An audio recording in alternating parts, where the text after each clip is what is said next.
Ready to start. Okay.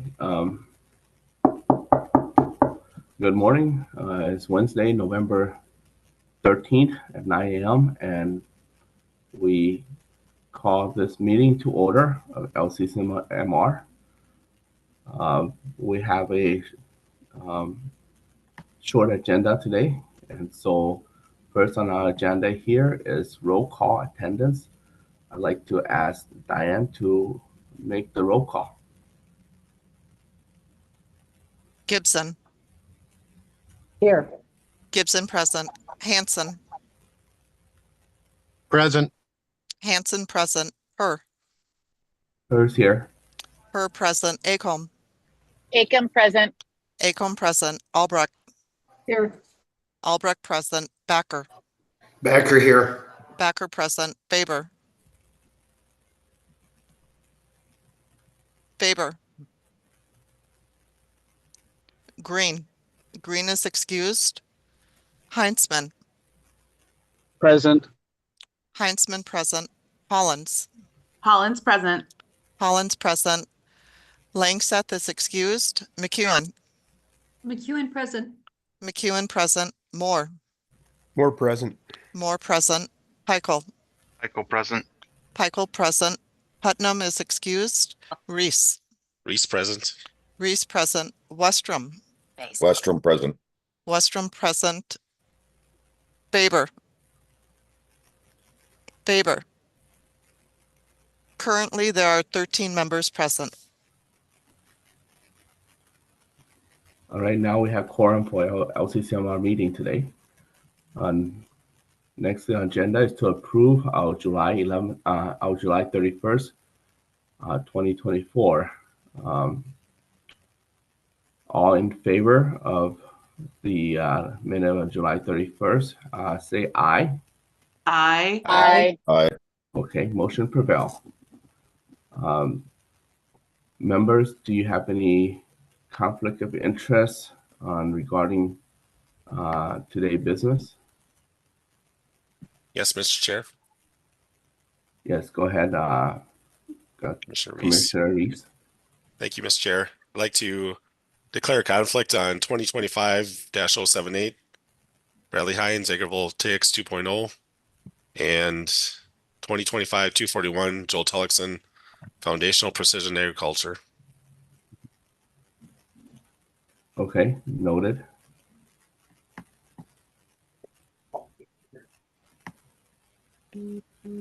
Any conflict of interest to declare? Any other members?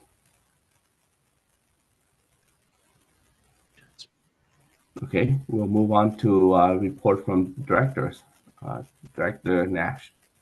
Great. And Mr. Chair, can you also just clarify for us who the motion maker was for the approval of the minutes?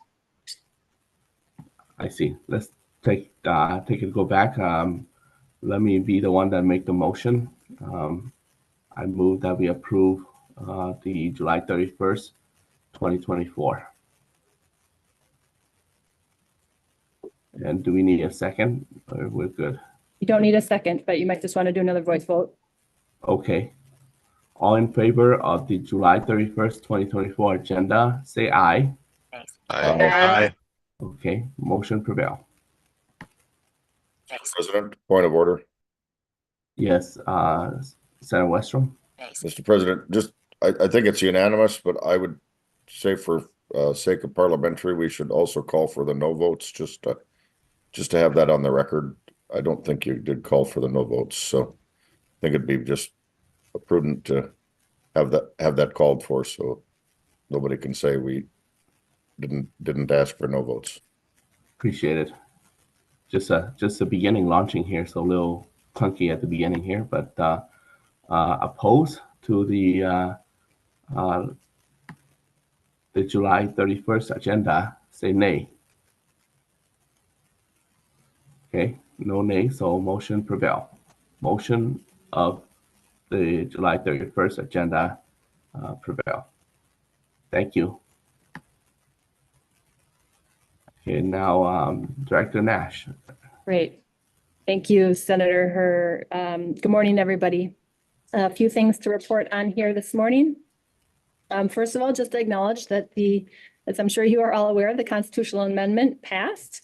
The constitutional amendment on the Environment and Natural Resources Trust Fund, it passed at 77%, which tied the 1988 vote for the highest margin of approval in the 4 times that it has been on the ballot. It also passed in all legislative districts. And just to sort of restate what that amendment puts into effect, the amendment changed the constitutional language by specifying that funds from the Environment and Natural Resources Trust Fund cannot be used to pay the principal or interest on any bonds.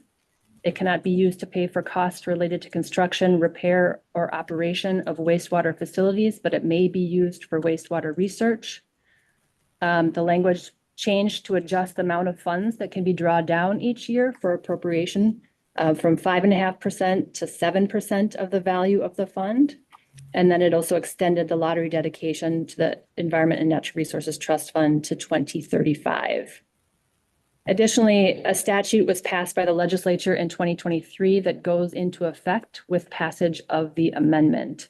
And that statute establishes a new community grants program to be developed by the Department of Natural Resources with assistance from an advisory council. DNR would manage the grant program with funds appropriated by the legislature from the additional 1.5% of the drawdown. And as a reminder, LCCMR is not involved in the community grants program as currently structured, but we will need to coordinate with them to figure out things like how we discuss the trust fund, use of the logo, and to differentiate the programs, the community grants program from the LCCMR program for the public. So moving on, also wanted to let you know that I think we shared following the legislative session earlier this year that some new prevailing wage laws were passed that affect restoration projects funded with public money. And that includes money from the Outdoor Heritage Fund as well as from the Environment and Natural Resources Trust Fund. Following that passage of that law, there were several questions raised about how it would be implemented. And you may have seen some press about this. Several groups, including the Department of Natural Resources and organizations that conduct restoration frequently, had meetings with the Department of Labor and Industry, which has now released new guidance on application of that new law. That new guidance just came out in the last couple of weeks, and we are in the process of updating project managers on those changes and the new requirements because they did go in effect August 1st, and they are for new contracts being established. So there is a bit of time sensitivity related to this. I'll just also note that this may impact the budgets of some of the projects that have already been funded because some of those changes did potentially have economic implications. Additionally, staff are working hard on putting together draft appropriation language that will come to you next month. We're also reviewing the 128 draft work plans of those recommended projects, and we'll give you a brief update on the peer review for those research projects later on in the meeting. Also, following 11 strategic planning committee meetings, 5 public outreach sessions, 2 surveys, and lots of analysis and writing, our staff have been putting together a draft strategic plan for your review today. I think it's been a really great process, wonderful input from many different perspectives, and I'm looking forward to getting the full commission's thoughts on that later on this meeting. We have a biennial report that's due to the legislature on January 15th. And this is a report that includes, among other things, descriptions of all the projects that have been funded by the LCCMR in the last 2 years, as well as summaries of all the projects that completed their work in the last 2 years. And so in anticipation of this, we are working hard to review and approve the final reports from projects completed in 2023 and 2024. And last meeting in July, I shared some information about a backlog that we have due to the significant increase in projects work, funding, and law changes that have occurred in the last several years. And I mentioned that the 2023 final reports were something that had gotten behind. So I'm really happy to report that we have made great progress on getting those processed. And as in July, we had 23 of those final reports still pending. And as of yesterday, Michael let me know that we are down to 9 that are left to be processed. And so we have completed, we've updated the completed projects spreadsheet for 2023 projects that is posted on the meeting page for today to show the sound bites for those projects that have completed since you received that spreadsheet last. In addition, we've also posted the 2024 completed projects spreadsheet with sound bites from those that we've been able to approve as of November 5th. If you open up that final report spreadsheet, you'll see that there is a bumper crop of final reports that have come in this year. There are 137. That is more than double than what we've had in the past. And that is because the legislature did not pass an ENRTF bill in 2020. They passed 2 bills in 2021. And then in addition, we are still seeing projects getting completed that had been extended due to COVID.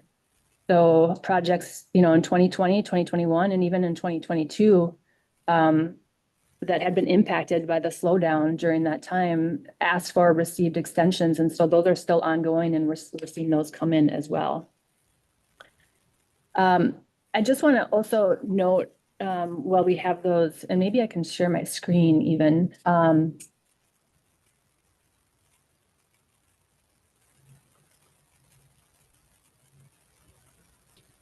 Trying to share my screen here. Can you see the final reports here? No, I think that's not working.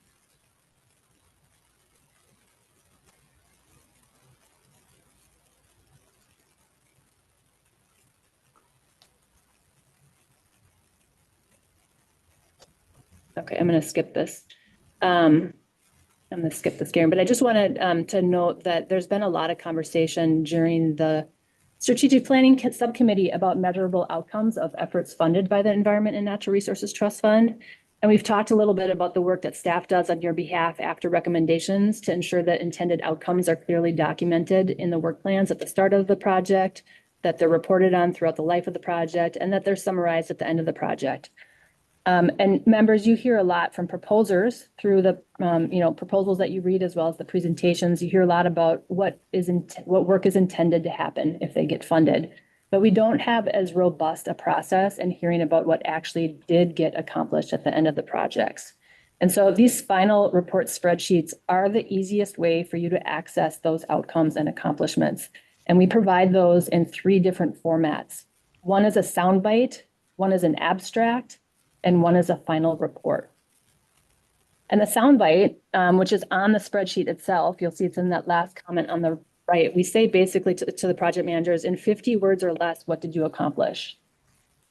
And so if you take a look, you'll see some just really impressive, people use quantitative data whenever it's possible. But if you just scan through here, you get a really good sense of the outcomes and things that are being accomplished with this work. We also provide a synopsis of the work in the abstract. And the abstract can be reached if you click on the link. There's a live link in one of those columns that says a link to final report.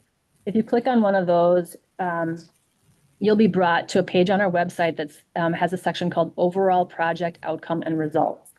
And in that abstract, we say in 200 words or less, summarize what you set out to do and what you accomplished, using quantitative metrics where appropriate. Also share the implications or impact of the work. So for example, for research, what does your project suggest for environment and natural resources policy or management? We also ask, how was or how will the data, any data that you collected, be accessed to improve Minnesota's environment? You'll also see there that it lists key dissemination activities and links to articles, reports, fact sheets, and websites that were developed with our funding. And then finally, if you go to the website, and if I were sharing my screen, you would see this, that there's a link to a final report right underneath the project use results, use and dissemination section. And that final report will bring up the entire, in some cases, over 20 pages of their original work plan that now shows all of their biannual status updates. It shows their budget, their spending, and also lists all the different amendments that may have occurred through the life of the project. So these are just really great resources. I really encourage you to explore these and learn about the great work that is accomplished through the Environment and Natural Resources Trust Fund, through your efforts, and of course, through the organizations that are carrying out this work. And with that, Senator Herr, we have a good segue to our next agenda item, which is about a completed project, because we also, when there's time available, we do ask for some of the people who have completed projects to come back before the commission and share a bit about the project. So, Mr. Chair, if there are any questions about the director's report, I'm happy to answer those. Otherwise, I can move on to the next agenda item and introduce our speaker. Okay, any questions from members on Director Nash report? I see hands from Representative Heisman. Thank you, Mr. Chair, and thank you for your report, Director Nash. Early on in your report, I think I heard you say something about some projects that were completed. I think they're 2023 projects, and I believe there was 9 that you might have been referring to that we're working towards getting them through the process and the dollars released as they were completed. Is there maybe, do we maybe talk about that a little bit and see if there's anything we can do to help kind of move that along, or where those things are at? Director Nash. Chair Herr and Representative Heinzman, thanks very much for the question. I think we've had as I mentioned, the increase in workload that's occurred over the past several years. Members did approve some staff hires in the fall, and we are in the process of making those staff hires complete. We've hired 3 people, and as you can imagine,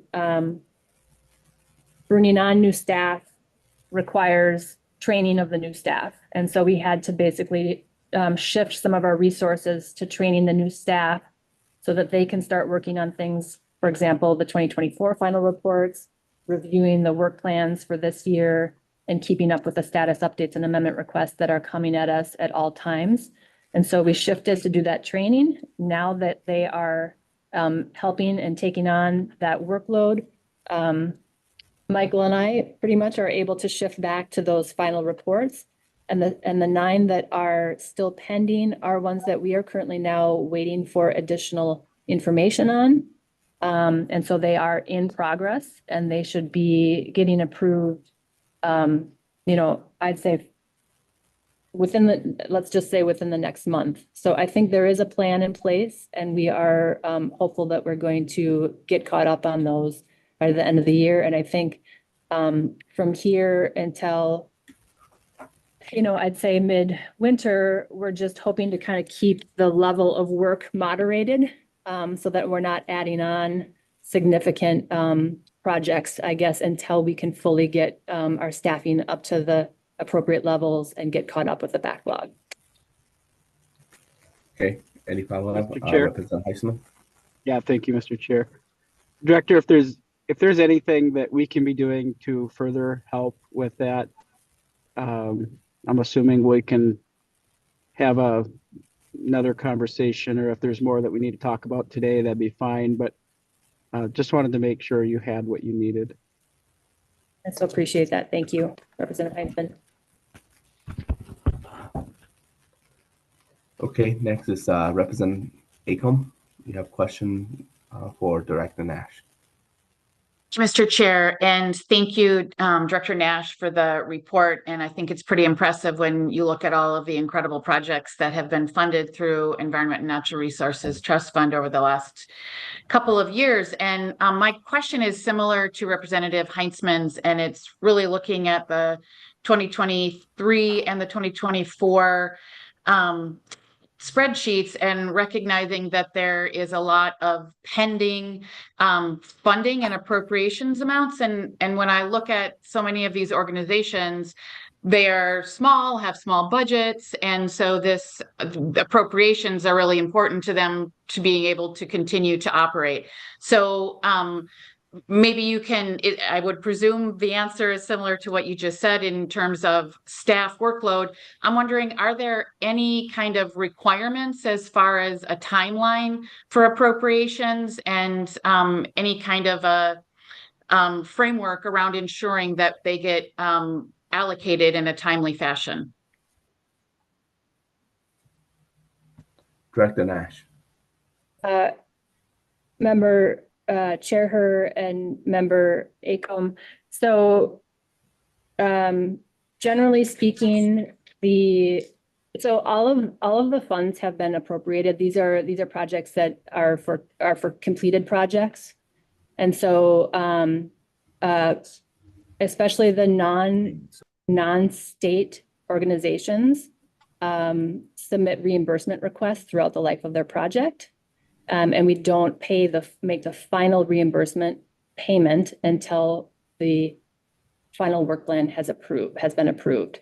State agencies are not in that tight of a situation. They have a little bit more flexibility in the spending. So we generally do try to go in order of received, but we do prioritize those non-state agencies because sometimes it does mean that they're waiting for their final reimbursement. And so we don't want to leave them waiting. And so I'm just trying to think if that answers your question. Follow-up, Representative Acom. Just a brief follow-up, thank you. And that's maybe looking at the reimbursement, and there was, you said the final reimbursement isn't done until the final report is. How much of that budget is the final appropriation versus the reimbursements that are submitted throughout? Director Nash. Chair Her and Member Acom, it depends on what they have requested reimbursement for. So if they have not requested reimbursement throughout the life of the project, then they're going to be looking at a big balance at the end. But if they have been up to date with their reimbursement request, then it shouldn't be a huge amount. It also depends, of course, on the kind of work that they're doing and how much, might be coming in a lump sum at the end. And then I think I need to sort of acknowledge that there's been an increase in work over the years that has kind of led to our being in this situation right now. And as I said, there were 2 years of appropriations passed at 1 year, and that was beyond staff control. But I just also want to recognize that it's a workload staffing issue. And so staffing has not kept up with the workload that has come before us. So, the staff got approved in the fall, and we've tried to put those people into place as possible, but it usually takes about a year to get people trained and ready to go. So it just was a little late to be able to keep up with the work that had already been added. Okay, any follow-up, Representative Acom? Thank you. Okay, Commissioner Faber.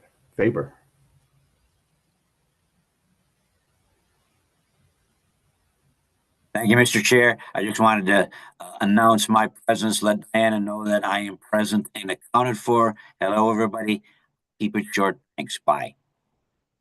Okay, now we have 14 members present. Representative Backer.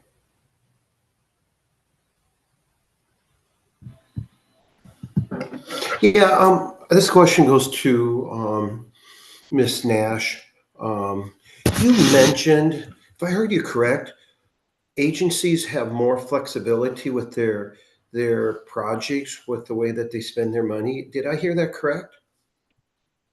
Director Nash. Chair Her and Member Backer, yes and no. So they still have to spend only according to what has been approved in their work plans as approved by LCCMR. So they don't have flexibility to spend outside of that, but they have a little bit more flexibility in terms of being able to spend down and wait for the funds to be reimbursed.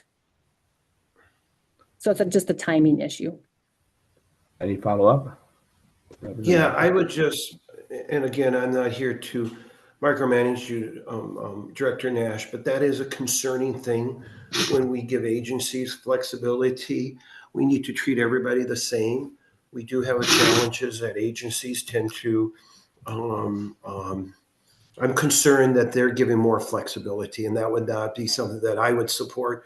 They need to be treated like everybody else. So that would just be a comment to share with the staff and the other members there, that a smaller agency actually with less resources would be harder to meet some requirements, where an agency has more resources and they're given more flexibility. And maybe we can talk about this more offline, but that would be a concern of mine, Director Nash. Thank you. Okay, thank you, Representative Becker. Next with hands up is Chair Hansen. Thank you, Mr. Chair, and Ms. Nash. Could you just kind of highlight the hiring and the staffing, and if there are any positions left, just to let the commission and the public know where we're at in terms of the hiring that was authorized? Director Nash.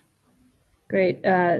Chair Her and Representative Hansen. So we recently hired 3 to bring us up to 8 full-time staff as of this spring. And we have 2 additional staff that we are going to be hiring for next. And I'm hoping to get those posted as soon as possible. Okay, thank you, Director Nash. Any other questions on Director Nash report? So I want to take this time to thank the public who vote for the Environmental Trust Fund, and member legislators that got this through both body in 2023. And so thank you overall for the report, Director Nash.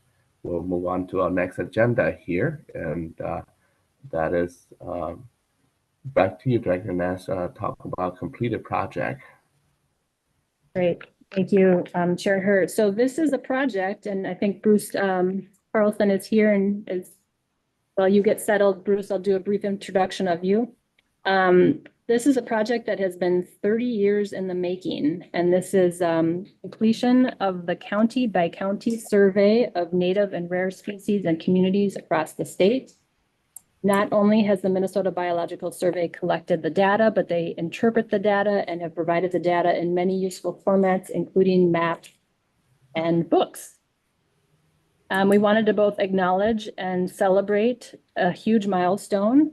This has been a completion of this effort is a success, not just for the program and for the state of Minnesota, but specifically for LCCMR, which had complete acquisition of baseline natural resources data, including through the County Biological Survey, as an outcome of our current strategic plan.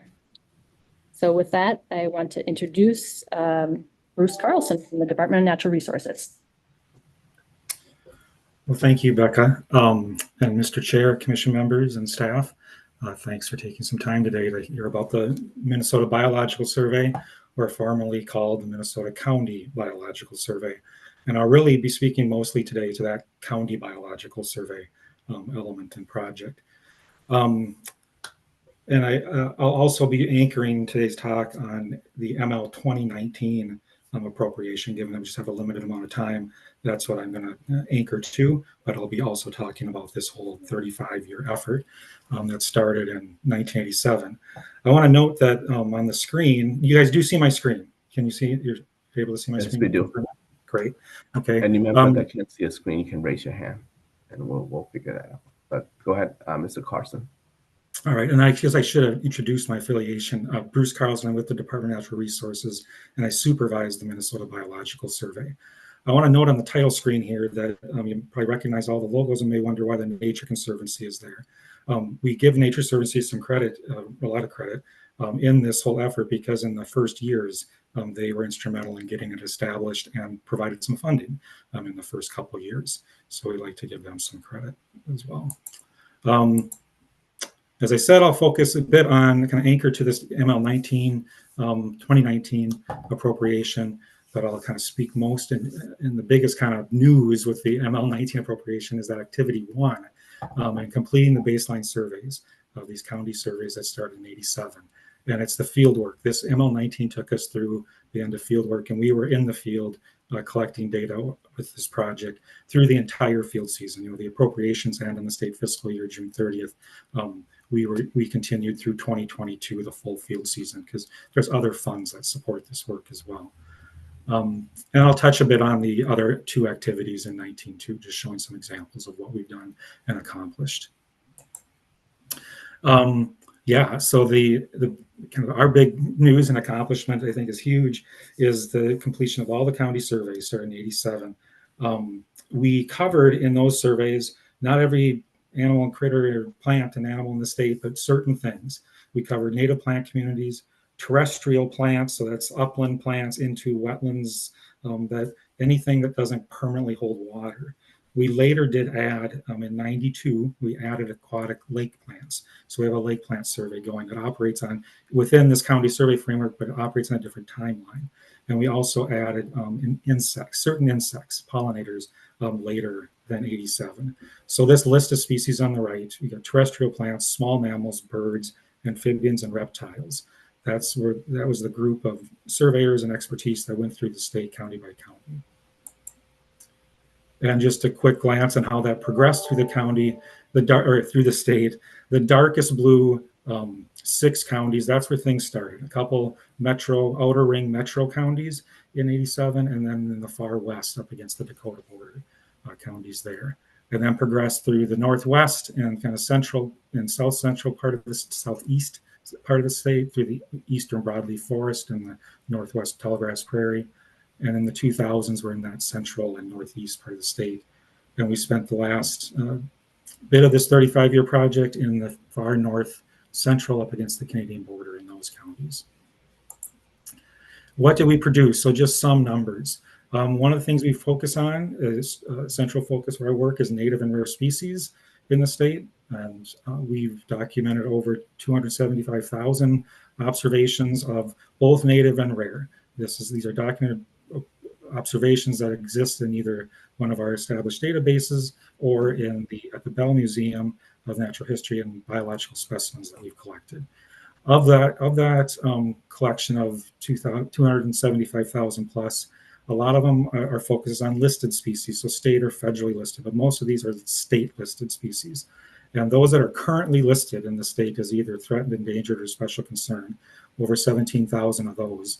And then species that were ever listed in the state, because some species come off the list over 35 years, some species come onto the list, and some species come off the list. In large part, we are able to make those decisions or recommend those decisions based on this work, us focusing on this and determining, hey, that particular species maybe isn't as rare as we thought it was, or vice versa. The other happens. So that bottom number is a species in the state that was ever listed as endangered, threatened, or special concern, and the number of records and locations we have of that. Just in the ML19 appropriation in that body of work, we focused a lot on the northern, north central Koochiching County, far northern St. Louis, and the northwest angle of Lake of the Woods. A lot of time in peatlands, pattern peatlands, and bogs up there. And these are just 3 of the really, I guess, charismatic bog plants, if you will. The bottom right is a coniferous plant, one of the few coniferous plants in the state. And the other 2, the orchid and the grass, it's yellow-eyed grass, not actually a grass technically, but it's commonly a grass. Those are examples of species that we found that maybe they were downlisted, but we found a lot more of them than previously known. The bottom right one's probably is rarer than we thought. Also in that same, on that ML19 appropriation in that far north, this in Koochiching County, I'll talk in a little bit about state records, finding native or rare species not previously documented in Minnesota. That's a big deal for our line of work. But in the case of moths, we have an expert working on the survey that's a Lepidopterist or moth and butterfly expert, and they've documented for sure one new species to science, potentially two more. Not sure, but they've still working on determinations with other two, potentially three, but one for sure. That's huge in the modern era to be finding species new to science in Minnesota. But we suspect it's such an understudied group, moths, and they're huge. They're the biggest pollinators out there, and so very little known about them. We do a lot of collecting, so another major accomplishment for us is the collections that we make of plants and animals, and most of those collections go to the Bell Museum and are now available to the public through the Biodiversity Atlas that the Trust Fund has supported, that the Bell runs. But a lot of the Minnesota, some 60+% of the Minnesota collections that you can view in the Biodiversity Atlas come from this county survey effort over the last 35 years. Really impressive collection. It takes a lot of work. Specimens are not small work. It's big work. It takes a lot of time and effort. I mentioned state records. This is a big deal with our species observation data, finding native or rare species that have not previously been detected in the state. Most of them to date have been in vascular plants, but insects are going to quickly run vascular plants circles around it. They're finding a lot of state records that come off of a different body of work, but still doing work being done by the Biological Survey. But on the county surveys, a lot of state records, and also just a notable thing, because like vascular plants are considered pretty well studied, frankly, and to find this many state records speaks to the value of this work that we don't actually know as much as we sometimes think we do. I mentioned that we got into aquatic plant surveys. We added those in 1992, 5 years after 87 when the survey started, and have continued since. So the aquatic plant surveys have followed the county trajectory through the state somewhat, but they're on their own kind of trajectory, because as these numbers show, as of 2022, we've covered 2,300 lakes in 52 counties. So we haven't been to all 87 counties yet. Got over 1,000 rare plant records and 5 state record discoveries of aquatic plants that weren't previously known. And that's kind of notable because although there's not a lot of work in aquatic plants, fisheries, DNR fisheries and other fisheries outfits do some aquatic plant work, and they're in a lot of lakes. So finding state records there was pretty notable. We've amassed over 5,000 aquatic plant specimens, one of the bigger aquatic plant specimen collections in the nation. They're really undersampled, underappreciated taxa. And then numbers of plant records, aquatic plant records. We have a plant list through DNR Lake Finder. You can go to a lake, and one of the many things you can learn about a lake through Lake Finder is a list of plants that occur in there. That comes primarily from us and fisheries, but over 72,000 records observed through this effort over 30 years in that case. A really notable find on the ML19 appropriation was hiding in plain sight right before our eyes, in a new state record of one of the smallest flowering plants on Earth. It may appear at first glance in that bottom right corner photo of the green stuff on the lake. If maybe people think it's algae, a lot of times it's not. It's duckweed. They're native plants, floating plants. And in 2020, our aquatic botanists found a new state record of this wolfia or pointed watermeal in Ramsey County, of all places, and then proceeded to find it in Washington, and I think Washington Ramsey for now. Right, not the far North peatlands where you have to work really hard for days to get in there sometimes. These are easy off the road lakes, if you will. And just to give you a sense of how small is small, we're 1 millimeter is what we're talking about here. Tiny little plant that rarely ever flowers, I guess. All right, another major body of work in this state effort was a collection of vegetation plots. We use a method called releve. This is a very old method dating back from Europe, used all over the place. And one thing we did in the state with help from the trust fund over these years was developing a consistent method and things like data sheets and forms for people to use, that anybody out there who's willing to use this method, we could take their data in. And we have a standard database for all this business. And so by crowdsourcing, nearly over 11,000 of these plots came in from other sources, and over 6,000 from the county survey effort. Really an impressive and enviable data set. Most states don't have this.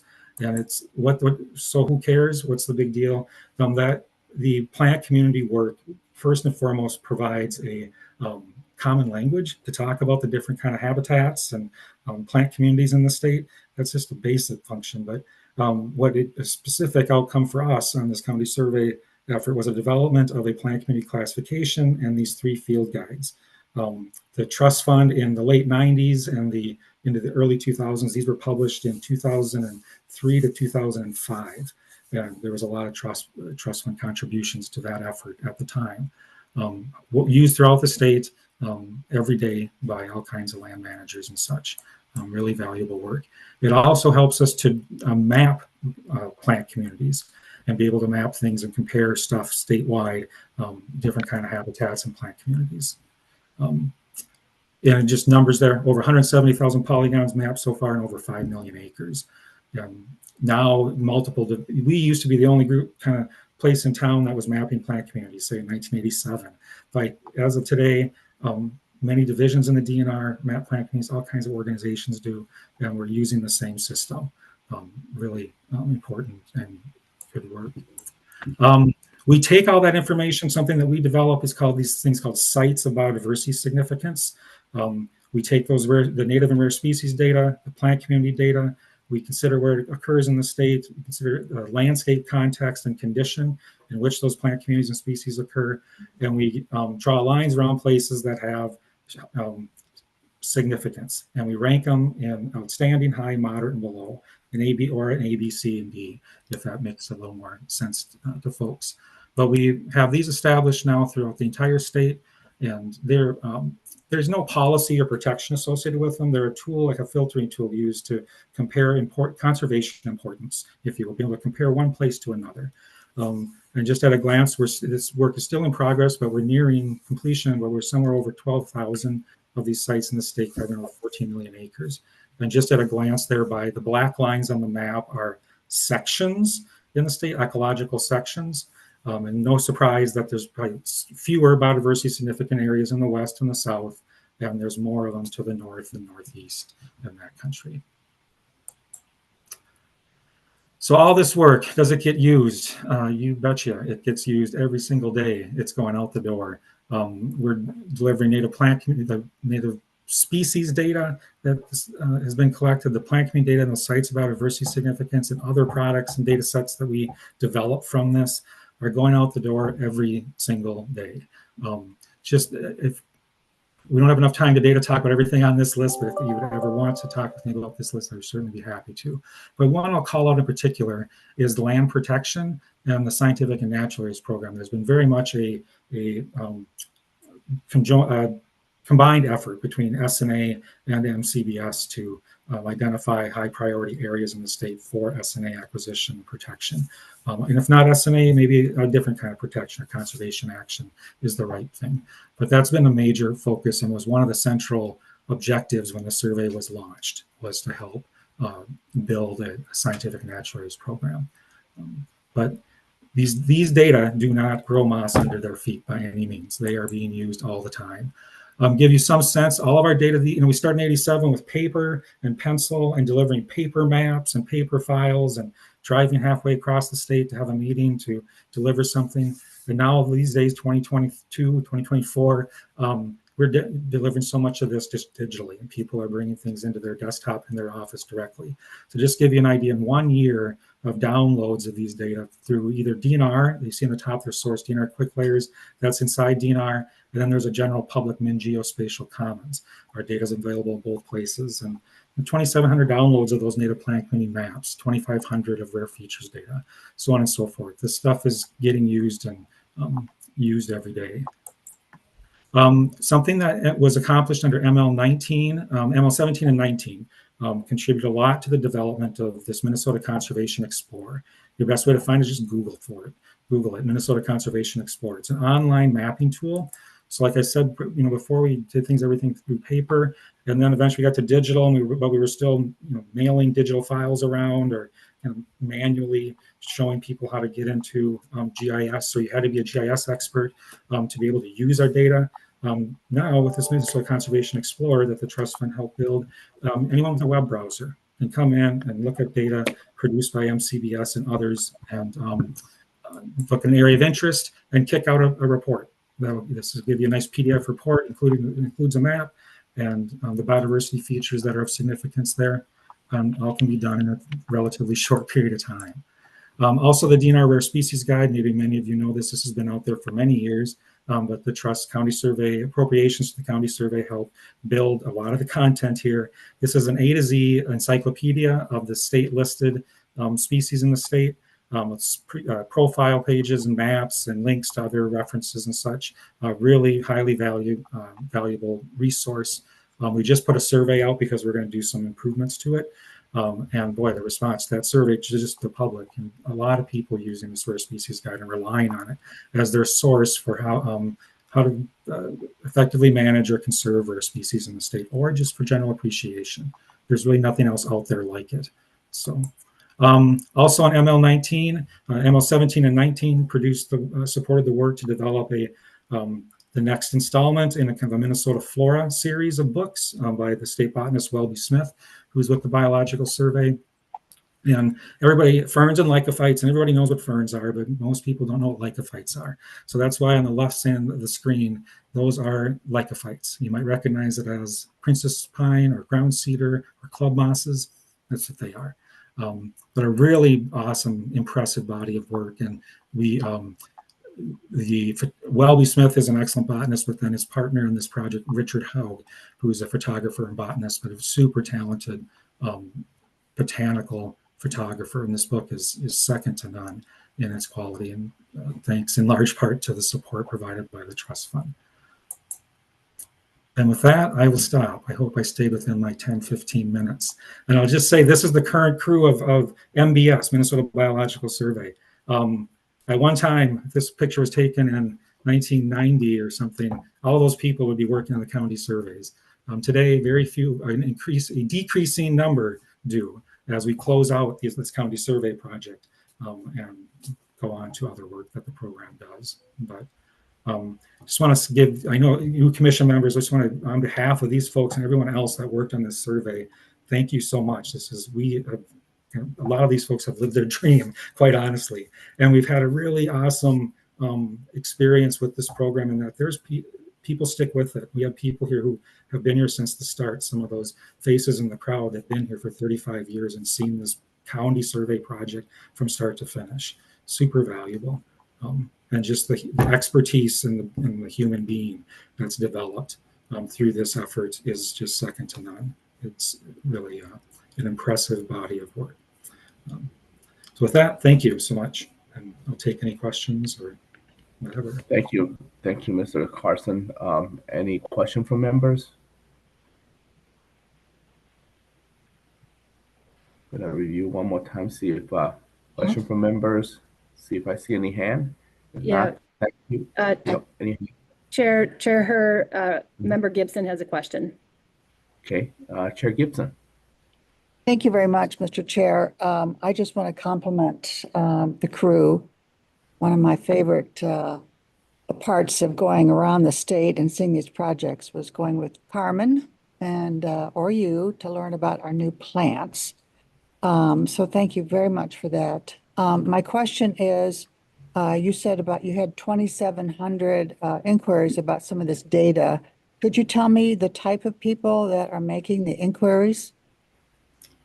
Mr. Carson? Yeah, so, oops, sorry. Mr. Carson, go ahead. Mr. Chair and Member Gibson, thank you for the question. So the data downloads, what you're referring to, that comes from two sources that inside DNR. And so that's DNR staff from all the divisions. It's just open. It's just an internal data download, the data mart, I guess we have. So they're using it, for various DNR land management, water management, and conservation decisions, or management planning, or the like. The other source is Min Geo Commons, which is open to the public, and I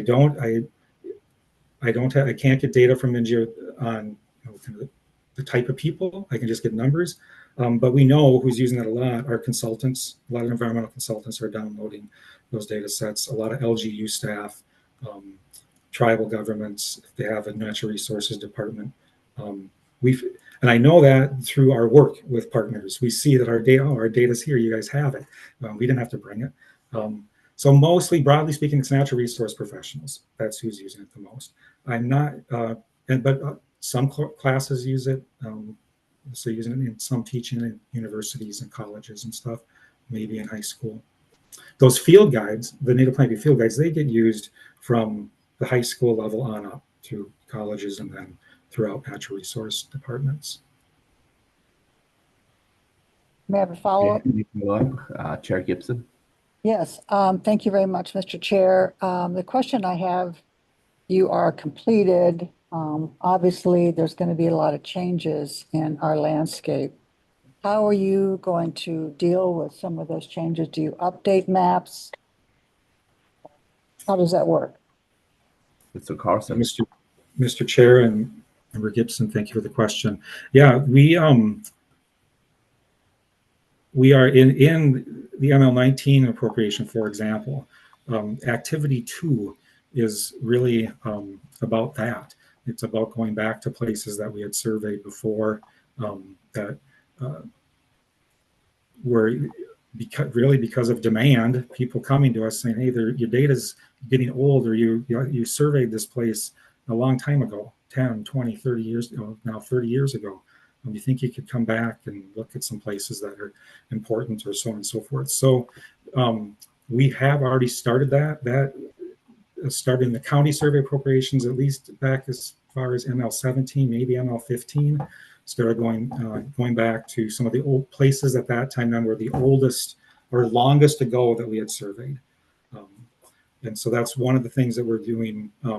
We developed a strategic plan now about 8-9 years ago that kind of grapple with this question specifically. How are we going to come off the county survey, and what are we going to do as far as keeping up with change and keeping these data modern and relevant? Because biological data has a certain shelf life, if you will, for certain uses. And we've always been centrally, our central mission is to collect data for people to use. And so the use of the data in modern day decision making and such. And so there's a real need for us to keep with the work. We don't foresee going back county by county in the same fashion. We foresee or laid out a plan where it gets us through the state on more of a regions of the state in a more routine basis. Thank you. Well, thank you very much for your report, Mr. Carson, and thank you for the Minnesota Biological Survey. We'll move along to the next agenda here, item number 6, and that's discussion and action on LCCMR and ENRTF, Environmental Trust Fund Strategic Plan. I'll pass it on to Mr. Campana. He'll lead this discussion.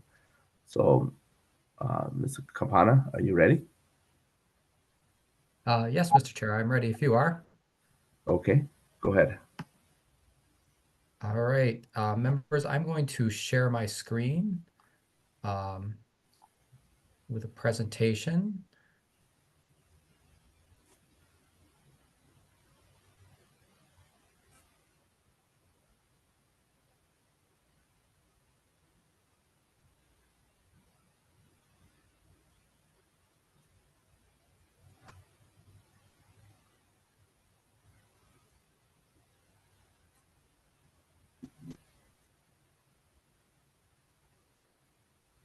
Everybody see the presentation?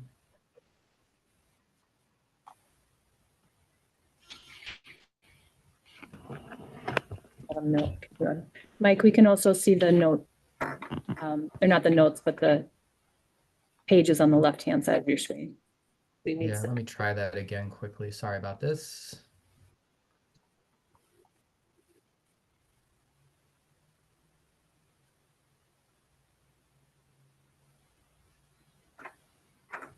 All right, how does that one look? Great. All right. right. So hopefully this will only take about 10 minutes and leave you lots of time for discussion. I'm going to do my best to blow through this very quickly.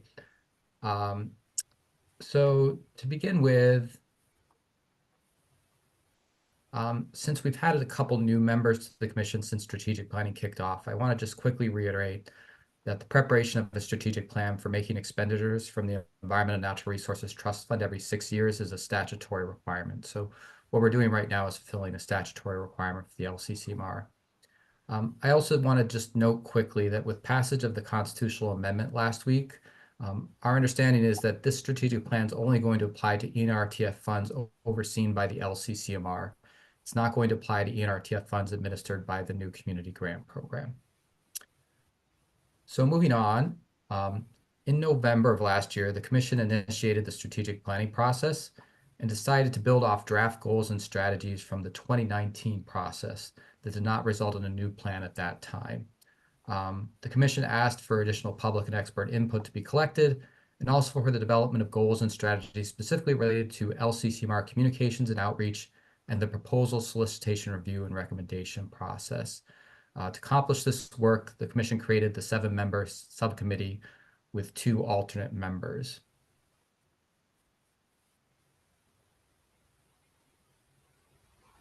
As Director Nash mentioned, the subcommittee met 11 times since last November. Just to give you all a little bit of context, that's exactly the same number of meetings that the full commission has had over that same time period. So staff really compliments the commitment of the commission members who are on the subcommittee throughout the process. One of the first things the subcommittee did was to create and implement a plan to gather public and expert input. So from March to May of this year, a public survey, a subject matter expert survey, and 5 public listening sessions were conducted. As you can see, there was tremendous engagement in these opportunities with 1,641 responses to the public survey, 360 responses to the subject matter expert survey, and 101 participants in the listening sessions. You may remember that results from the public survey were presented to the full commission last June. Results from the subject matter expert survey were presented to the subcommittee at relevant points in their discussions. And you can also view highlights and summaries from those surveys in the sessions in Appendix C, D, and E of the draft plan. And we're also going to post those results to the strategic planning webpage on the LCCMR website. Over its 11 meetings, the subcommittee discussed the various elements of the strategic plan and developed recommendations for the full commission, which is what you see in the draft plan before you. In all cases, a recommendation to the commission required the support of at least 4 of the 7 subcommittee members. The result of those discussions is recommendations for a new vision and mission statement, 7 goals and strategies for future expenditures from the ENRTF. These goals cover land, water, fish and wildlife, resiliency, education and outdoor recreation, energy and emerging issues.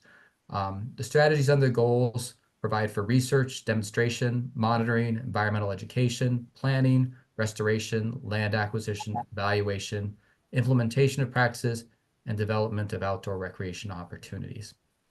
There are also recommendations for 7 goals and strategies related to LCCMR communications and outreach and the proposal solicitation review and recommendation process. The subcommittee also recommended an updated evaluation and selection criteria for proposals and outcomes to track progress under the plan and success of the ENRTF. So those are the basic components of the strategic plan.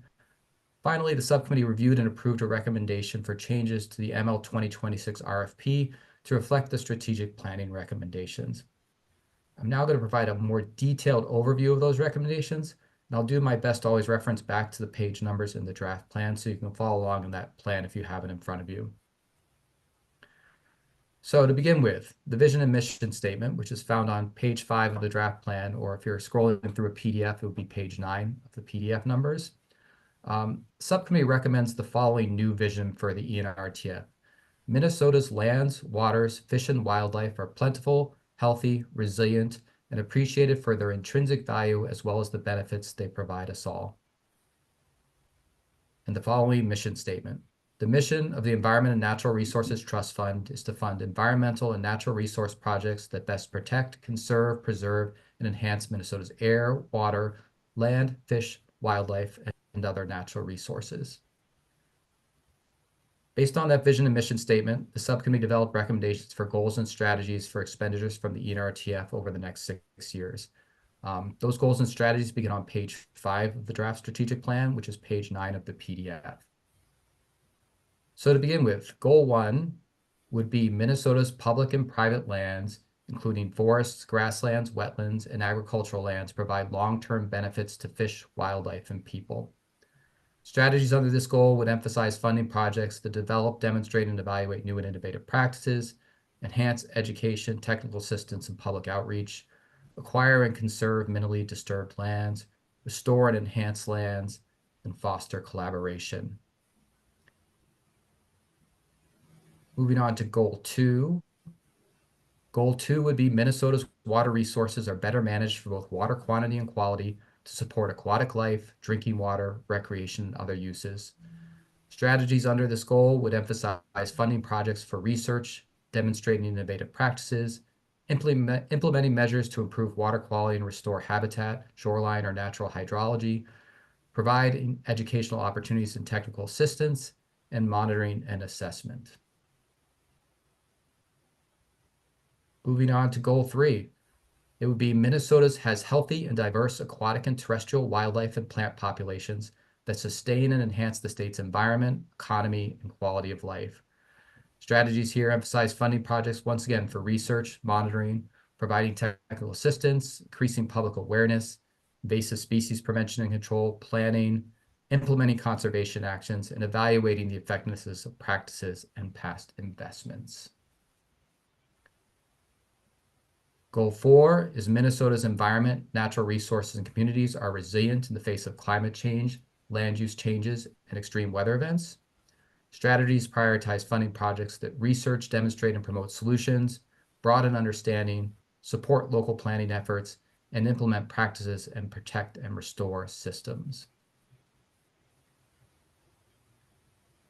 Goal 5 would be all Minnesotans, especially young people, have access to and take advantage of opportunities to connect to the lands and waters of Minnesota, including through culturally relevant and innovative approaches. Strategies would be to fund projects for programs, activities, or facilities that increase the opportunity for a diversity of Minnesotans to experience and access the outdoors, enhance environmental education opportunities, and increase collaboration with Indigenous, local, BIPOC, or underserved communities, as well as funding projects for local and regional planning efforts and the development of facilities and infrastructure and the expansion of trails, parks, and natural areas.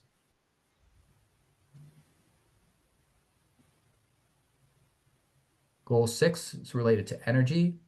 So Minnesota achieves reliance on renewable energy in all sectors, including transportation, building, industry, agriculture, and others.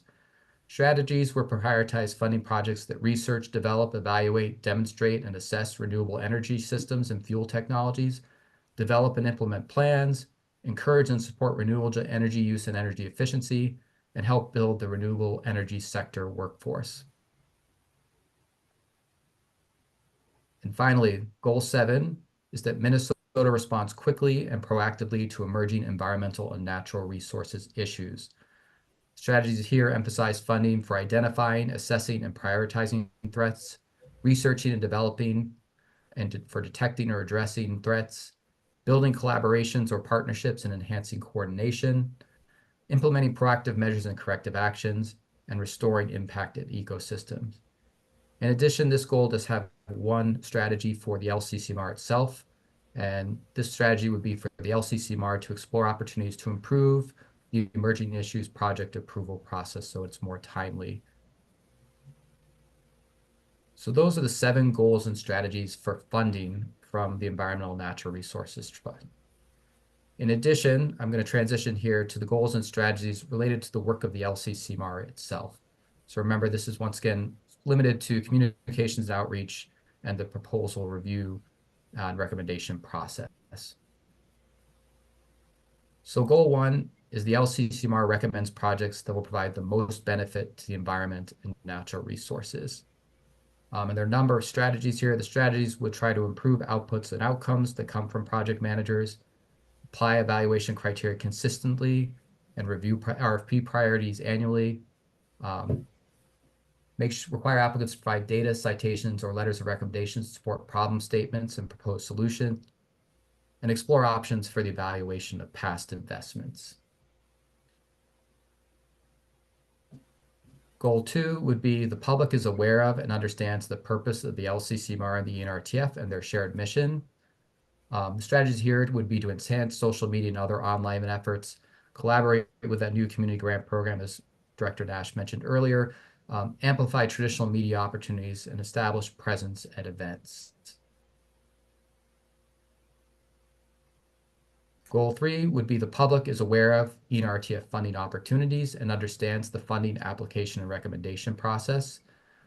Strategies here would be direct and regular communications to the public and applicants, enhancing social media and other online efforts, bolstering RFP outreach, and creating new materials and opportunities to better reach out to the public.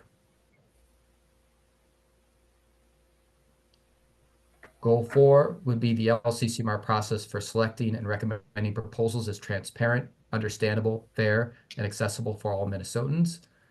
I'm just going to mention here, this was actually one of the big issues for the experts when we sent out the survey, was this particular issue of transparency and accessibility and fairness.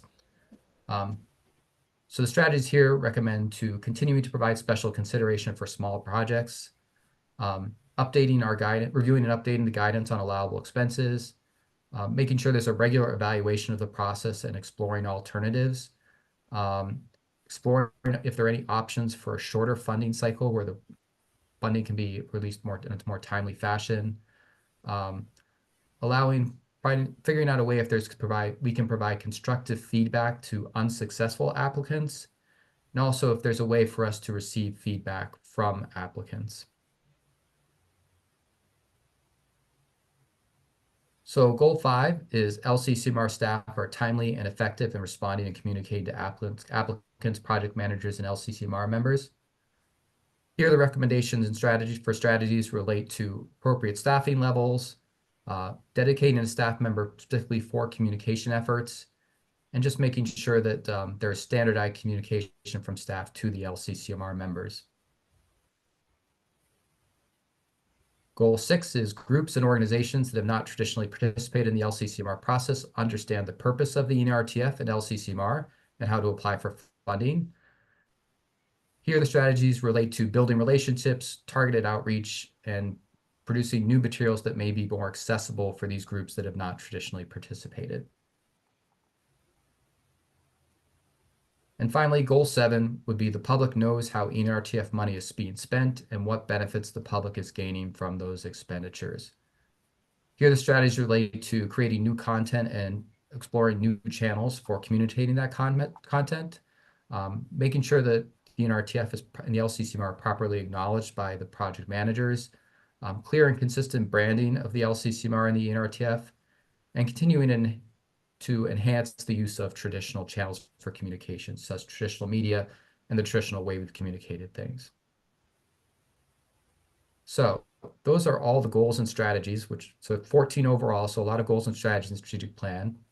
The other part of the strategic plan relates to the evaluation and selection criteria. So the subcommittee is recommending new criteria for evaluating selecting projects to fund. These criteria have traditionally been developed through the strategic planning and then included in the request for proposals.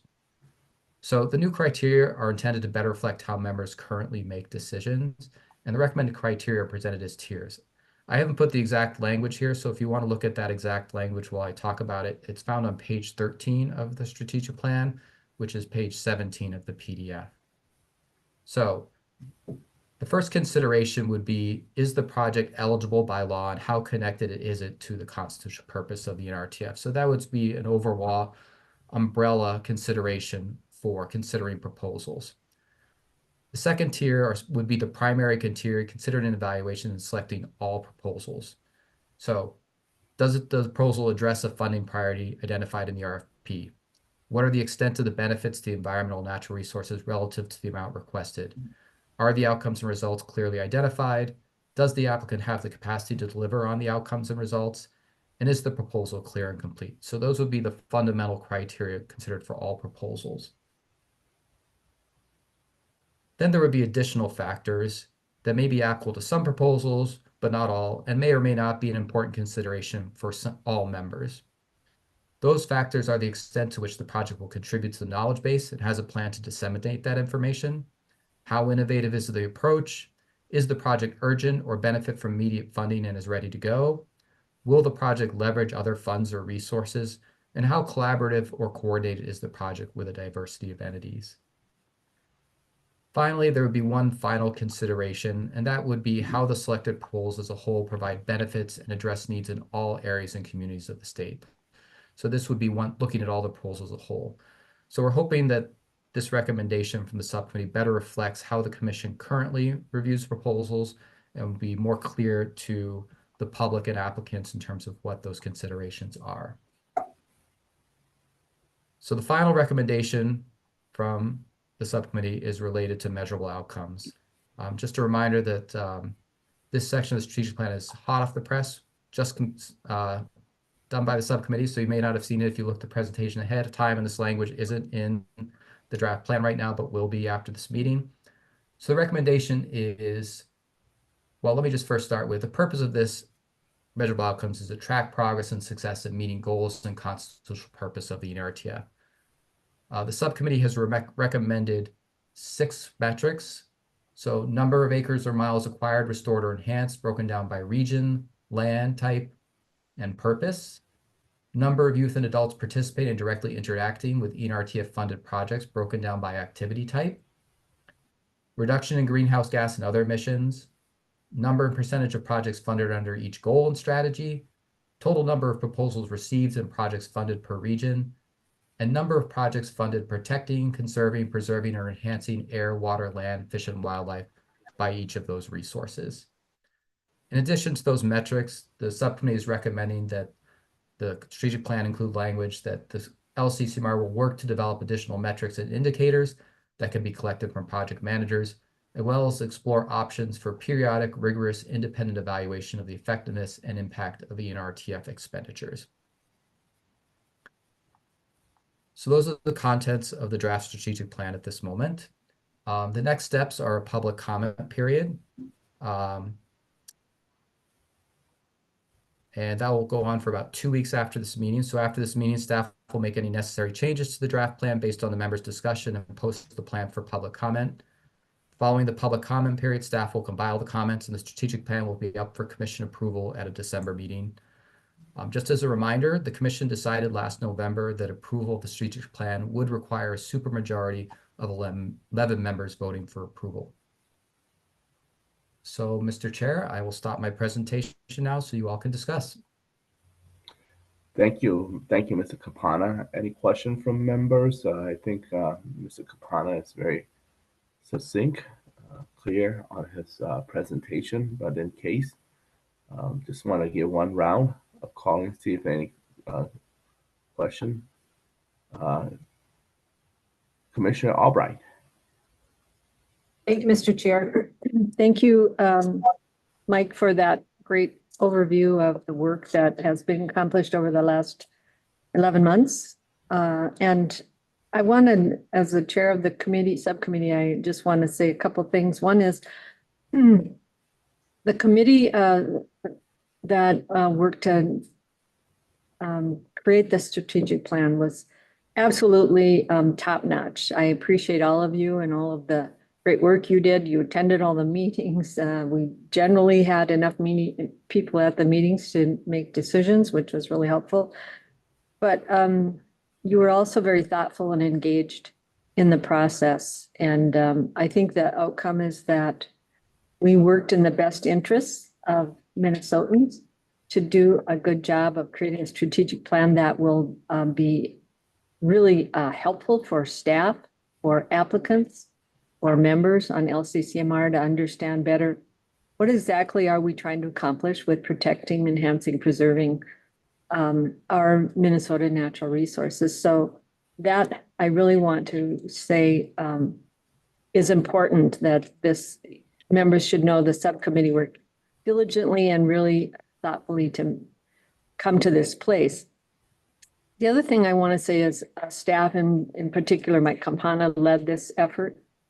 He really kept us on track. Can you imagine, many of you may have been part of strategic planning where you sat in a room and you had flip charts and sticky notes and you had small group discussions, and then you came back and it was a 2-day affair, and you, at the end of it, something was created. And I was somewhat concerned that we were going to do strategic planning by Zoom, but as it turned out, it was really quite effective. We met a few times, maybe once or twice in person, but generally speaking, we were online, and staff did a great job of facilitating that. But they also did the heavy lifting to provide, research background options for us. They were innovative, staff was innovative in figuring out ways for us to make decisions when we weren't all in the same room together, including having polls, giving options and polling online, so that when we came to meetings, we were very clear on what was, the subcommittee members were thinking. So I really have to say how much the staff made a difference in this process, and we really have to appreciate and thank them so much. I just finally want to say, I think the draft that's in front of you is really a good piece of work. We had good discussions, and many of us, we compromised often, and that was also a real positive thing. But at the end of the day, I think it's a good looking document. Probably the final document that is published and printed will be, maybe I suggested it be prettied up with maybe some pictures so that it's very usable and user friendly for all of us. And with that, I hope that you will all support posting this for public comment, and then when we come to December, to supporting it. Thank you, Mr. Chair. Thank you, Chair Albright, and thank you so much for your leadership, your guide, and also leading the strategic planning. So can I call you to motion that we post the report here, or the plan here? Thank you. Sure. I will move that we post the report for public comment, or the strategic plan and the ENRTF goals and the LCCMR goals and strategies as well. Okay, all in favor, say aye. Oh. Aye. I think it needs to be a roll call, Senator. Roll We need a call. roll call on that. Roll call. Okay, Diane, please assist us on the roll call. Gibson, Yes. Gibson, yes. Hanson. Excused. Excused. Her, Yes. yes. Acomb.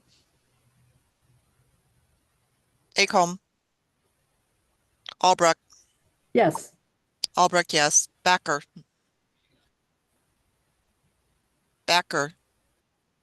Faber.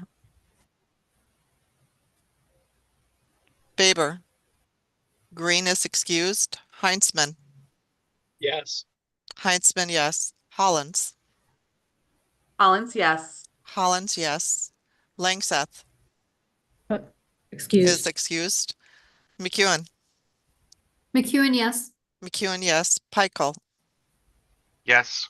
Pikel, yes. Moore. Yes. Moore, yes. Putnam is excused. Reese. Yes. Reese, yes. Westrom. Yes. Westrom, yes. I will go back to Acomb. Acomb? Yes. Acomb, yes. Backer? Faber? Currently, there are 11 yes. Nancy, Rick. Diana, Representative Hansman is on too. Yes. Hanson, yes. Currently, there are 12 yes, 0 no. Thank you very much, Diane. And the Albright motion prevail. Okay. Next on our agenda is discussion and action on the 2025 LCCMR meeting calendar. I'll pass this to Becca to Director. Seven, Becca. Chair, I think we need item 7, Item discussion 7? and action on the RFP. Sorry, jumped a little too far here. Okay, backtrack a little bit. Item number 7, discussion and action, draft request for proposal RFP for ML 2026, fiscal year 27. Mr. Kapana. Before that, I see a hand from Chair Hansen in case you have a question prior to this. Chair Hansen? Chair Hansen, do you have a? I move adoption to get it in front of us. Okay. All right. So all in favor and Hansen motion of adopting to. Mr. Chair? Yes. Senator Westrom? Mr. Chair, I think it would be appropriate to just entertain discussion first before you just push to a vote. I think Chair Hansen was just getting it procedurally in front of us by making a motion. So I think there could be discussion first. That's correct. As I'm understanding it. Understood. Verified. Thank you. They take team sport here, Senator Westrom. Thank you very much. So I'll pass to Mr. Kapana. All right, thank you, Mr. Chair. And just to clarify, what you have right in front of you right now is a draft ML 2026 RFP. It is not a complete draft. Staff are still working on some technical revisions to sections of it. But what we really wanted you to focus on today was the funding priorities section of the draft RFP. So the strategic planning discussion impacts the RFP and the funding priorities. So what staff have done is we have basically updated the funding priorities for the ML 2026 RFP based on the goals and strategies for ENRTF spending in the draft strategic plan. So the categories now reflect the goals of that strategic plan, and the priorities now reflect the strategies of that strategic plan. So in some cases, this leads to new categories. For example, there are now categories for resiliency, and there are categories and we've lost some categories like categories for foundational data, invasive species, although these type of projects are still probably covered under the priorities of the categories currently put in the ML 2026 plan. In other cases, things align pretty well. So there's still a water category. There's still categories related to land. I can share my screen if it's helpful to members. I just wanted to talk about a few sections of the funding priority section that might be of interest to the members.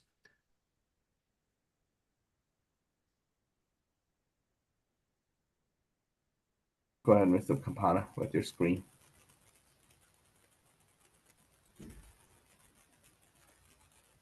All right. Can members all see this?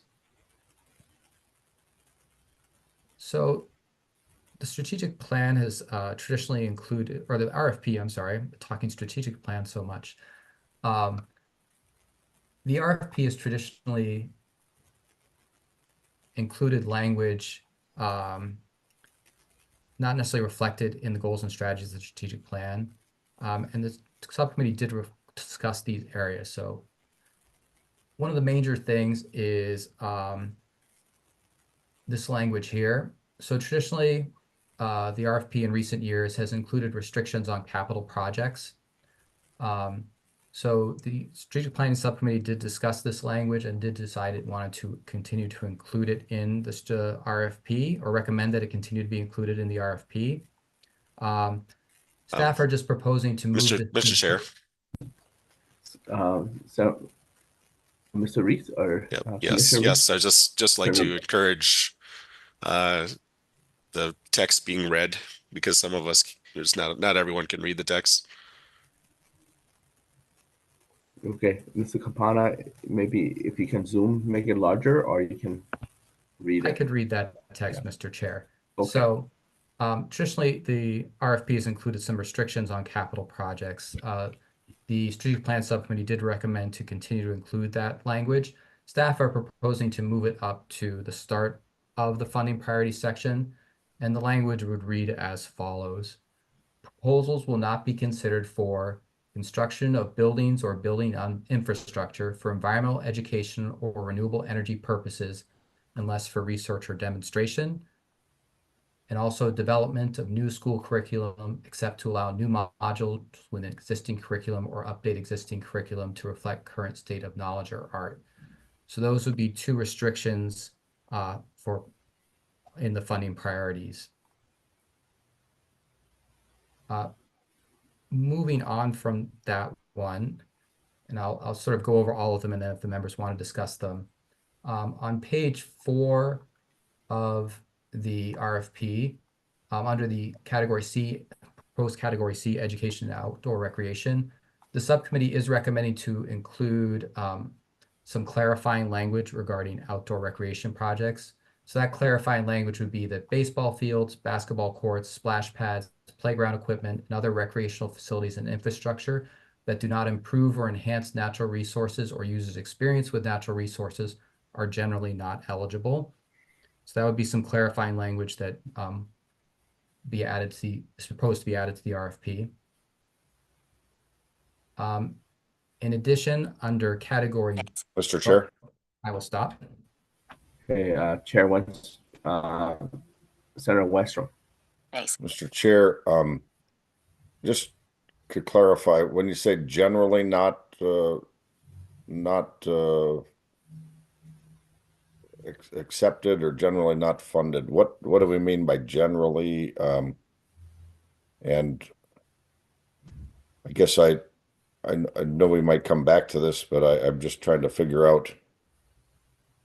I mean, the whole idea of being outside and then the parks is part of enhancing your ability to enjoy the outdoors and encouraging people to get in the outdoors. So I guess two parts to that, but if you can clarify kind of what you mean by generally, but then I guess I do have some questions about whether this is really a good place to go, because over time we've done a lot with things that enhance or improve people's ability to get outdoors and enjoy it. And so some of these things would certainly fit in that category too. But my first question is, what do you mean by generally not funded? Okay, Mr.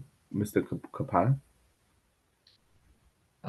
Mr. Chair, Commissioner Westrom, I think in using the language generally not eligible, it's meant to be a discouragement, but in the end, it's the commission that's going to make a decision about whether any particular project or any particular aspect of the project should be funded or not. But it's meant to be sort of provide clarifying or broadcasting language out to people that these are generally things the commission is not looking for, not looking to fund. Senator Westrom, any follow-up? Yeah, let me think on that let others can comment, but just thank you for that clarification. Okay, back to Mr. Campana. You may continue.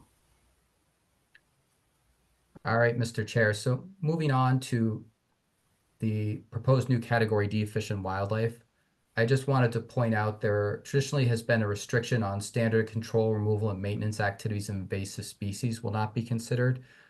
That language has been recommended by the subcommittee to be retained.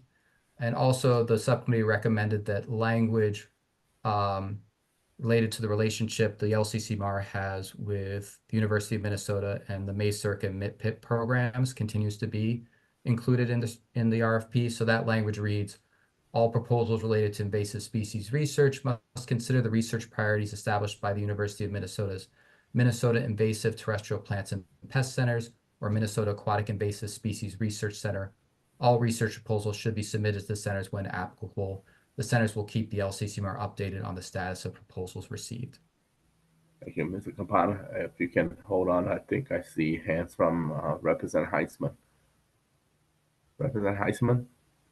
Thank you, Mr. Chair. I did want to just quickly chime in on the discussion that we were, I think Senator Westrom mentioning that the extra restriction seems to be fairly aggressive in our stated goal of enhancing opportunities in the outdoors. And I would align with his concern as to that statement potentially driving away projects, even as a proposal that would be in alignment with getting people outside and enjoying our parks and other opportunities in Minnesota. So I'm gonna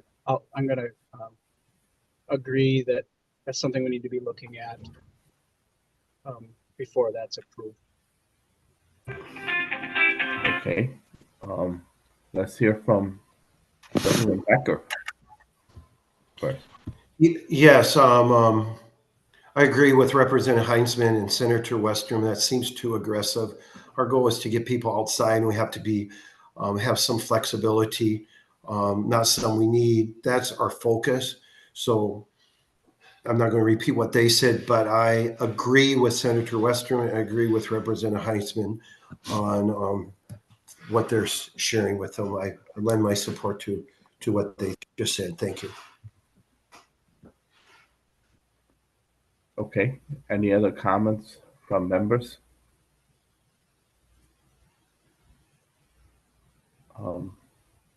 Chair Henson. Yes, I do not support taking out, the language, the baseball fields, those type of things will soon overwhelm the commission. I think we've gone through this whole process with strategic planning and the RFP. We did the capital projects last year. We did put things into statute. So I think the RFP is aligning with the statutory changes we have done. And I apologize that I've been in and out in the last 20 minutes because I've had a conflict. But I don't know if there's been any amendments to my main motion, but I would support the main motion as it is. Thank you, Chair Henson. Any further discussion? Chair, Member Albright. We need your audio. Member Albright, unmute yourself.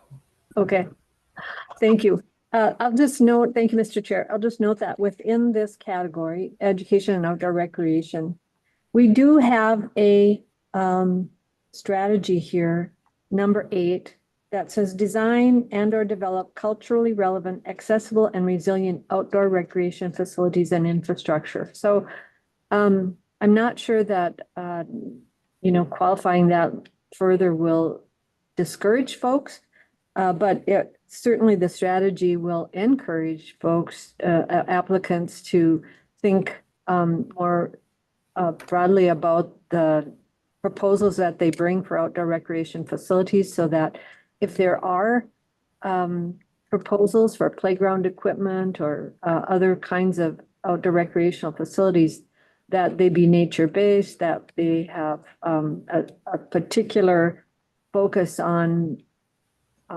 engaging in and understanding our natural world. So I'm not sure that we need to take that out, because I do think that we are broadly stating that applicants can design and or develop culturally relevant, accessible and resilient outdoor recreation facility and infrastructure. Thank you. Thank you, Member Albright. I see hand from Representative Heitzman. Yeah, thank you, Mr. Chair. And just a response to both of the previous comments, I would point out that yes, while there may have been an effort to statutorily limit these kinds of projects relative to infrastructure. Generally, as we're out promoting the work of the LCCMR and the trust, it's very obvious very quickly, especially considering the proposals that have come over the last decade to the LCCMR, that people like those kinds of projects that are outdoors, that their kids can enjoy and can visit in these state lands and other community parks and such. And I think that limiting the council from weighing in on this and even seeing a proposal or poorly rating a proposal because it's out of alignment with this, should this become our strategic plan, is really short-sighted and out of alignment with the public and their general expectation that funds could potentially be available for these kinds of things. And us saying, oh, no, we've just decided, we're not going to be looking at these kinds of projects, or we're going to look at them disfavorably based on this plan of this current commission, is really not very Minnesotan, not very nice, if you ask me. There's certainly going to be differing views on that, but there's I think an appetite for these kinds of projects, and so I think it's very well established, certainly in the last 10 years that I've been serving here, just looking at the projects that are submitted to us to review. People like these kinds of things, and I don't think this priority is in alignment with the average expectation of those that supported the ENRTF and its renewal. That's just my 2 cents. Thank you. Okay, let's hear from Member Reese. Thank you, Mr. Chair. I think in general, this is fine. I think the challenges is in the gray areas, and that's I think what people are referring to, such as ATV parks or trails, mountain bike trails, things like that could have a role, but 4 years down the road, when many of members may not be on this commission that developed this text, people are looking at it and saying, what did they mean? What was the intent? I think perhaps we could add language in number 8 that would further clarify and also emphasize generally not eligible, which leaves the door open for members to make the decisions that Minnesotans want.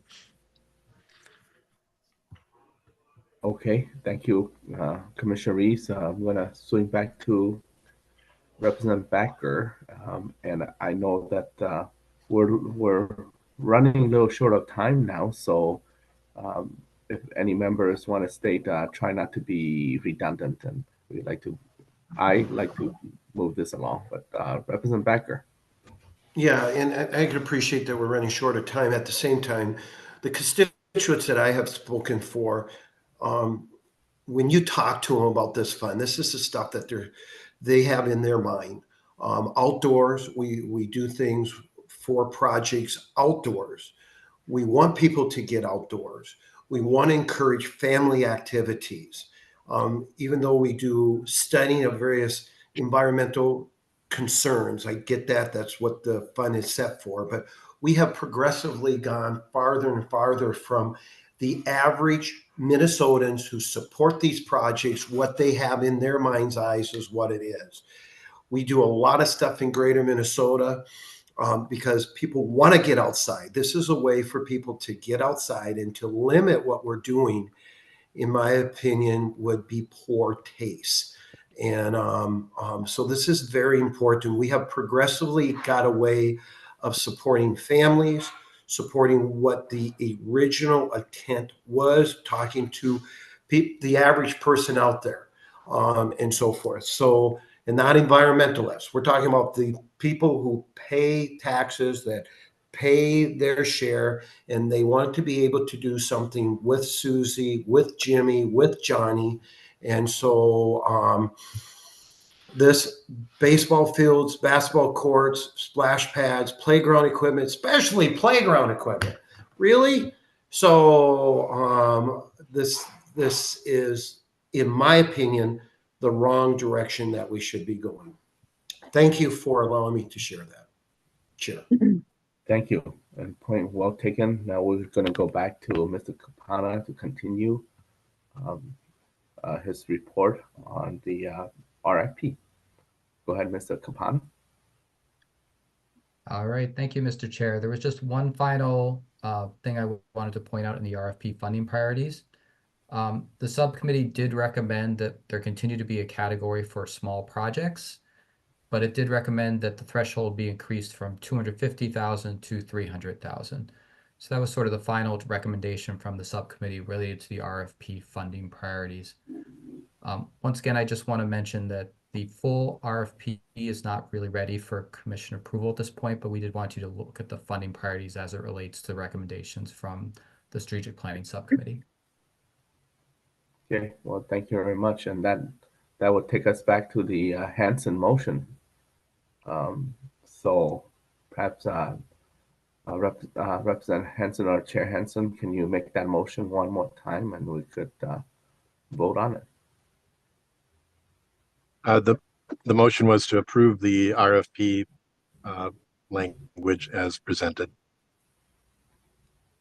Okay, and this will require roll call. Diane, you're ready? Thanks, Mr. Chair. Okay, Representative Heisman, you have your hands up. I would defer to Senator Westrom. Mr. Chair, if you would recognize Senator Westrom, I would step back and maybe speak later. All right, Senator Westrom.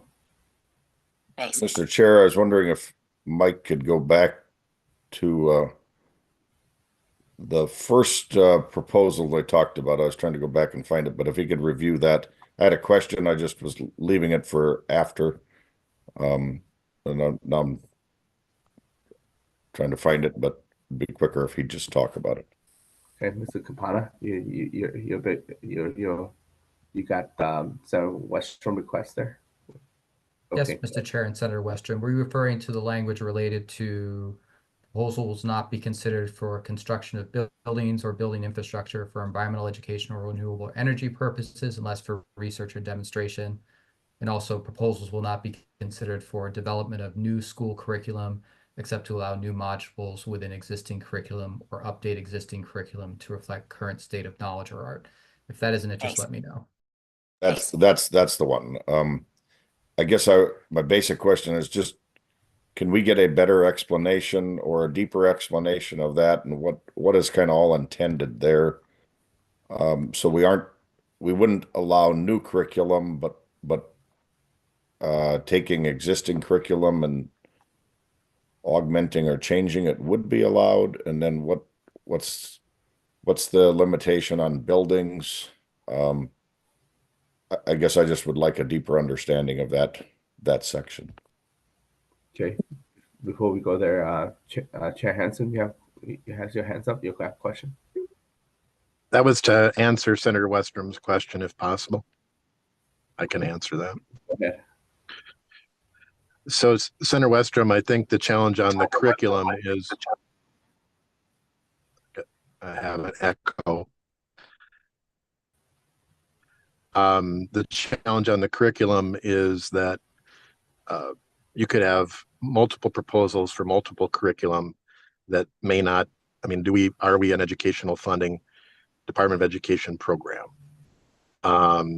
So I think we've heard anecdotally in the past of multiple people saying we've got curriculum, we'd like to develop curriculum, but to actually have effective curriculum, that's really an education proposal, rather educational department issue rather than an LCCMR. If we're updating with new scientific information, if we're updating old curriculum, that would limit the amount of proposals that we get that are just, I've decided that I'm going to have curriculum on this or that. So in order to make sure that we're updating rather than creating, because there can be a lot of creation that will not get used. That's on the curriculum side of it. On the capital project side, we went through the whole effort last year on capital projects. We have adopted that previously with RFPs, and the intent was so that we are not becoming the capital investment committee, where bonding projects come into this to do physical work. We provided the exceptions that have been there previously with trails, but building buildings and updating buildings, those type of things, unless they're for a demonstration project. We had a strong debate about this in terms of solar projects being added or solar being added to buildings, which we said we would allow. And I'm using we here because we've discussed it and voted on this in the committee, in the commission previously.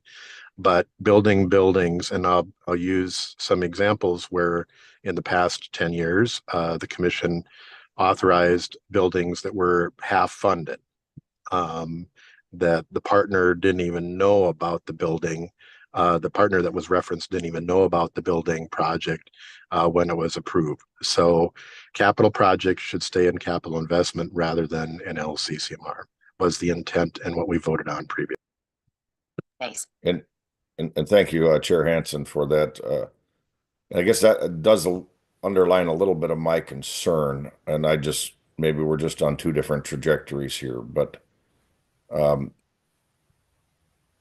I mean, there are places where it makes sense. I can think of a news story, I don't know, somewhere in the last year, I recall the story about some innovative outdoor classrooms, even in the winter, that some schools or charter schools are doing for students that just fits much better for them. But that's a scenario where I think there might be a time and a place to have a building for that opportunity for many students to, you know, have that opportunity as an alternative education site, you know, just for one example. And I guess my concern is this really discourages people from doing it, or else it discourages 90% of the people from even applying.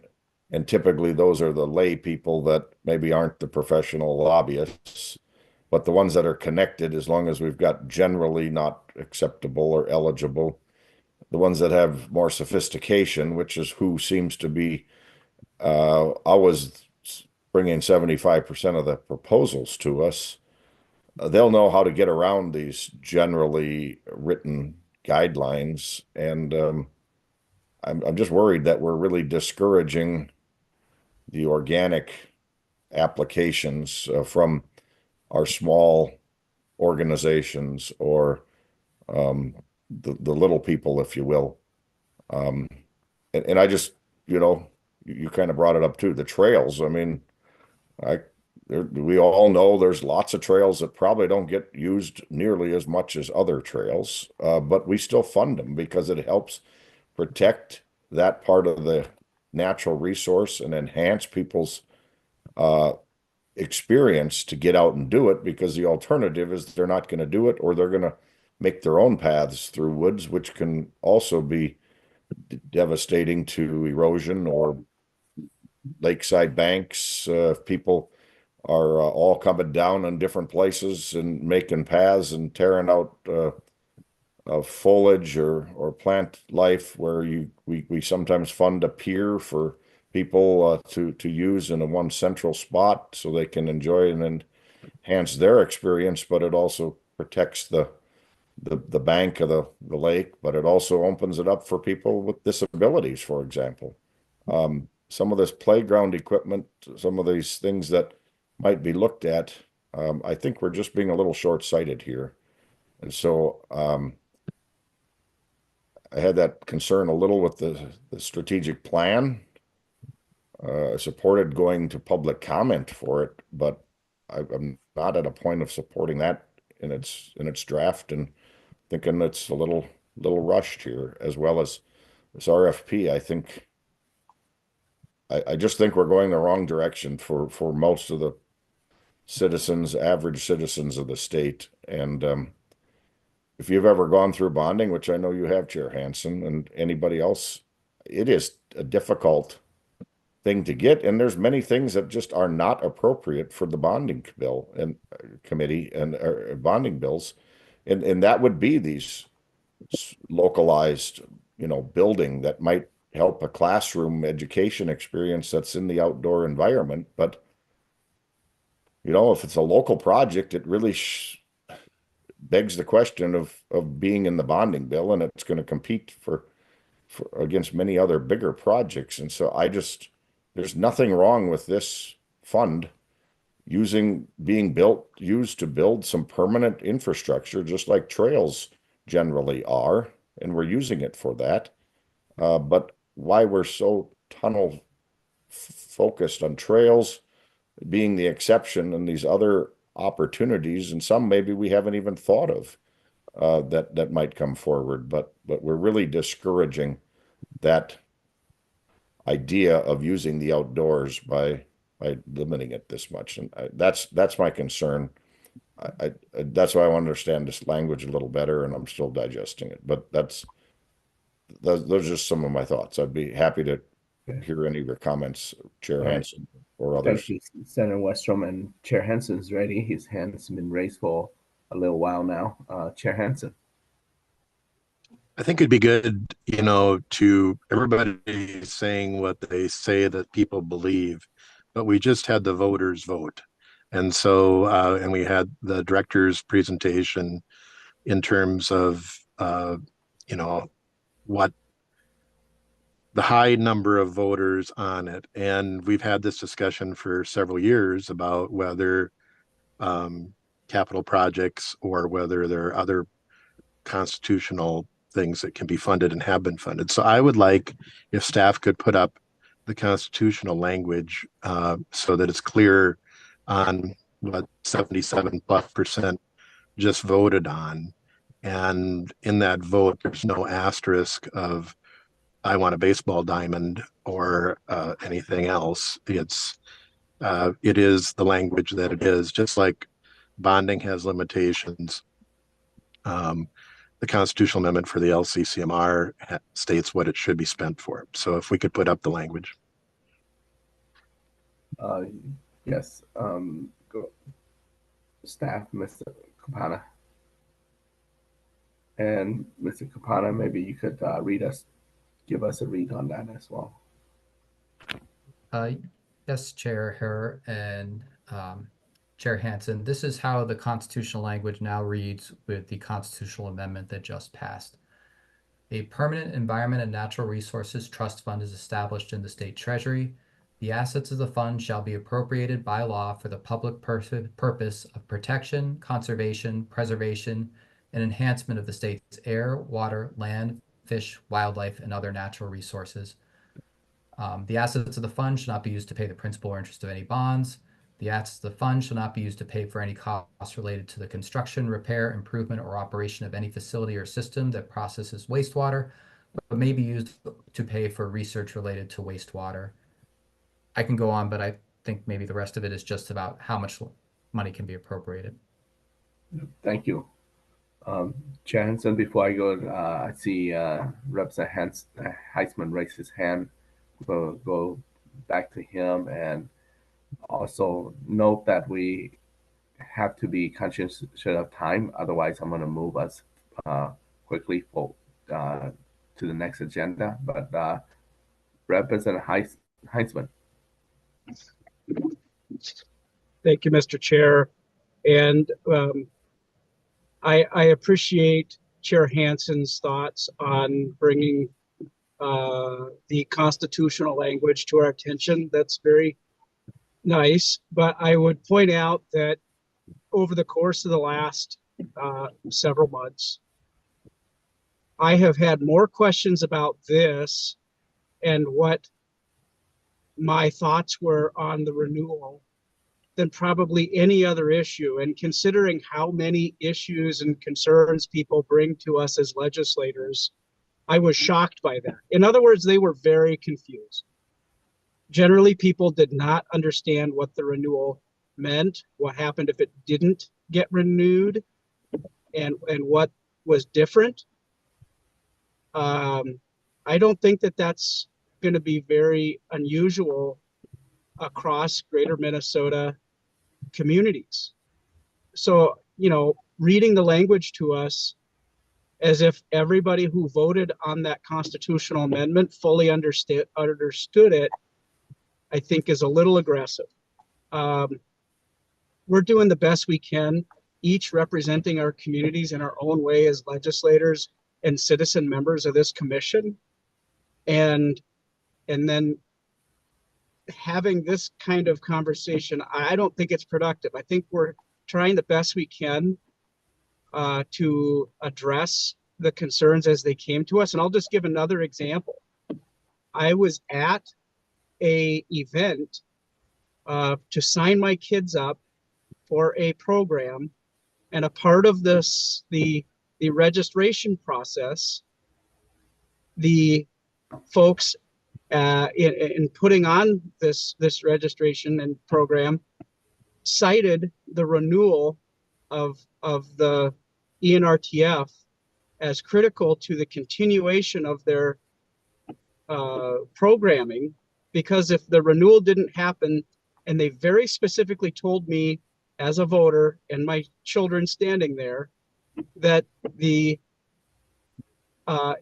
LCCMR and the trust would cease to exist. Even those that were working to try to build awareness were, who you would think probably doing their homework and trying to figure it out, struggled to figure it out and misunderstood the ramifications of the constitutional amendment.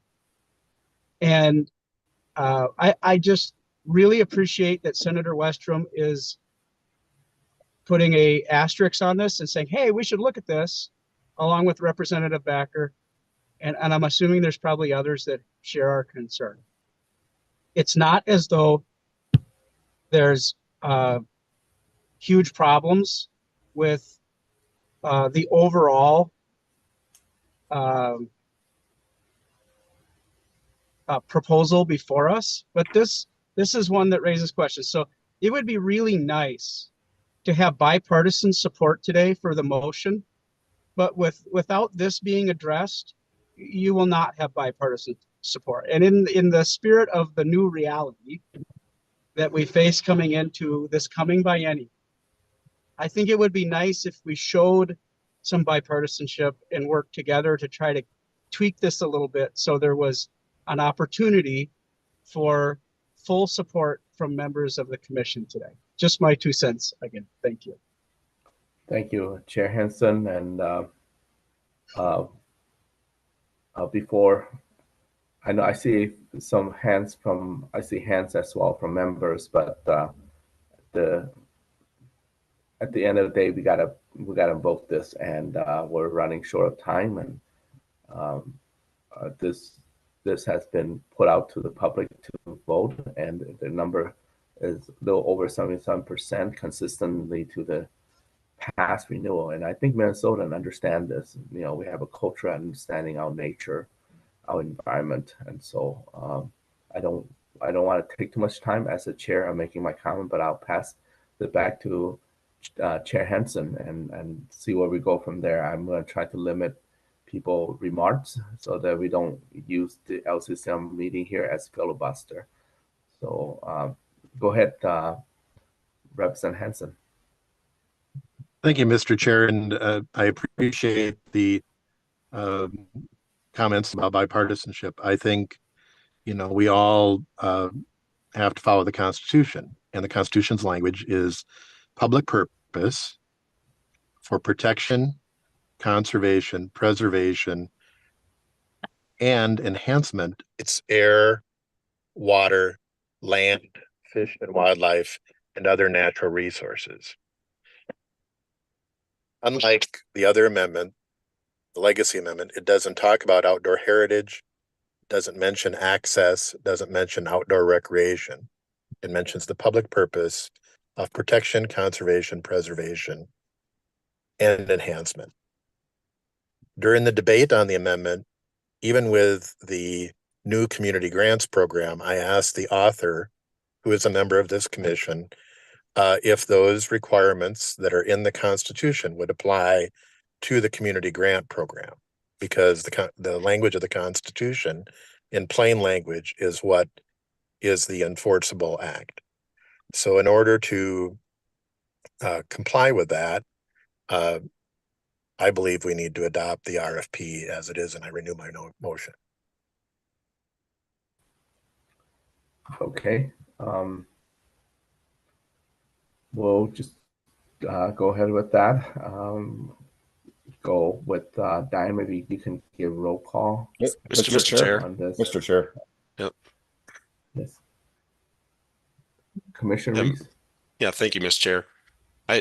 I take offense to this concept that anyone's filibustering.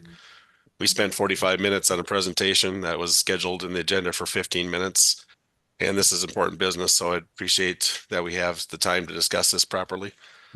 So I would tend to agree with Senator Westrom and Representative on this, that we should consider this, bipartisan effort. And I would suggest that removing that language does not impact anything. So if we would remove construction of buildings, or that bullet point, construction of buildings, I don't think that would have any material impact to the RFP. So I will, with that in mind, and with hope that we can get some bipartisan support here, I will move to amend the motion to approve by striking that language. Okay. All right. We're getting something constructive here. So at least we have a little step-by-step agenda here for.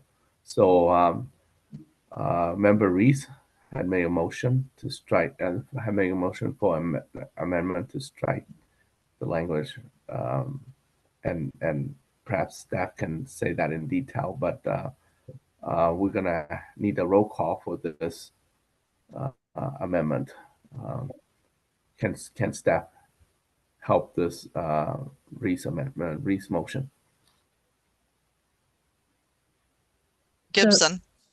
Mr. Chair, a point of order. Yep, I think we're going to have staff restate the motion. Yeah, thank you. Yes. And Mike, do you want to do that? Yes, I'll try to do that. So, And Mr. Chair, point of order. Senator Westrom. Mr. Chair, I think staff should repeat this, but quit bypassing parliamentary procedures and not call for discussion, because unless you move the previous question and shut people out from discussing, we do have the right to discuss this. And I think it's pretty important. We can also delay it and bring it back on another meeting, but I just would like to remind you gently that just because somebody says they'd like to go to a motion, that's doesn't bypass everybody else on the commission's rights to have discussion or amend a motion or do other actions through parliamentary procedure, which is what we Senator use Westrom, for rules. I can certainly entertain discussion on this, but I foresee that we may not have this discussion and we could go right to voting. But I see hands from Senator McCune as well. Senator McCune, do you still want to state your point? Thank you, Mr. Chair. No, I just wanted to ask for a restating of the motion because I wasn't entirely clear on what the motion was. Thank you. Okay. So if staff can restate the motion made by Member Reese, Commissioner. Is this a staff member? yes, Chair Herr, I will do that. And Director Nash, you can correct me if I get it wrong. Commissioner Reese has proposed to amend the motion to delete the following language. the language that proposals will not be considered for construction of buildings or building infrastructure for environmental education or renewable energy purposes unless for research or demonstration. So the amendment would delete that language from the RFP. Mr. Chair, just a quick correction there. The language proposals will not be considered for will not be struck. Just the bullet point, construction of buildings or building infrastructure for environmental education or renewable energy purposes unless for research and demonstration. Okay, thank you, Member Reese. Can you, Mr. Kapana, can you restate one more time according to the point made by Commissioner Reese? Yes, Mr. Chair. I'm sorry. I was just trying to make it clear to members what bullet was doing, but Commissioner Reese is 100% correct. It is just the bullet that's being proposed to be deleted. So the amendment would delete the following bullet from the RFP, draft RFP. Construction of buildings or building infrastructure for environmental education or renewable energy purposes unless for research or demonstration. Okay, Commissioner Reese, is that according to your point? Okay. Yes, that's correct. Thank you, Mr. Chair. Then we'll go to a roll call on this amendment. Diana? Gibson, No. Gibson, no.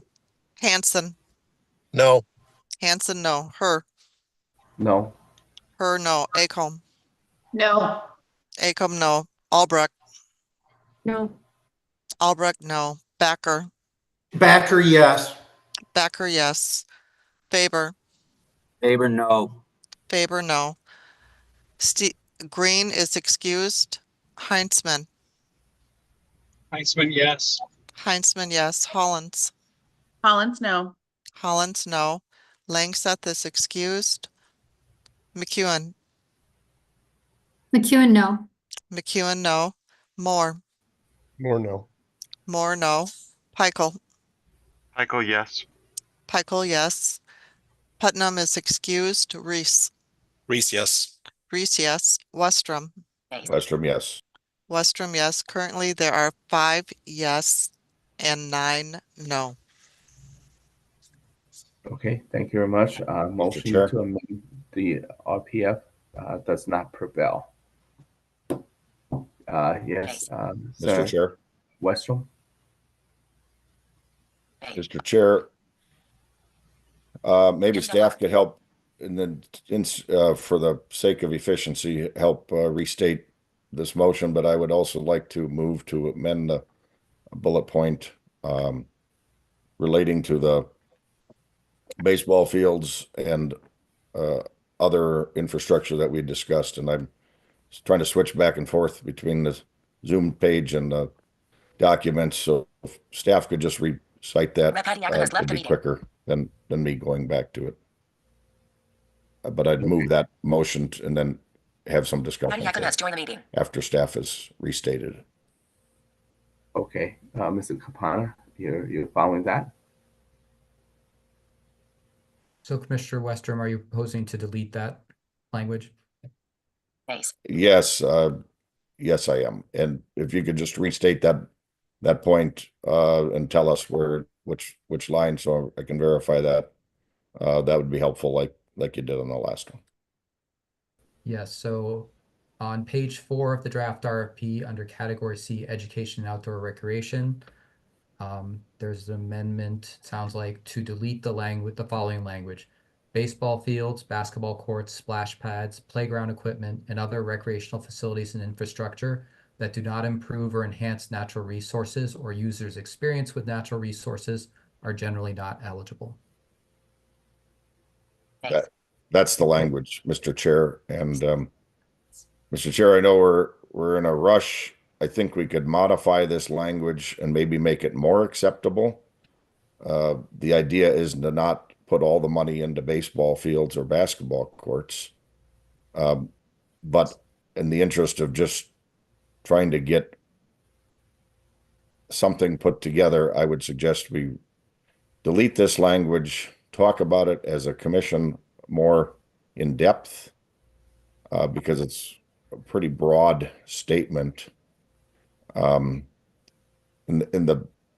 last part of this statement kind of contradicts the first part of it, because it's not allowed unless it can show a way it's going to enhance the use of the natural resources or outdoors.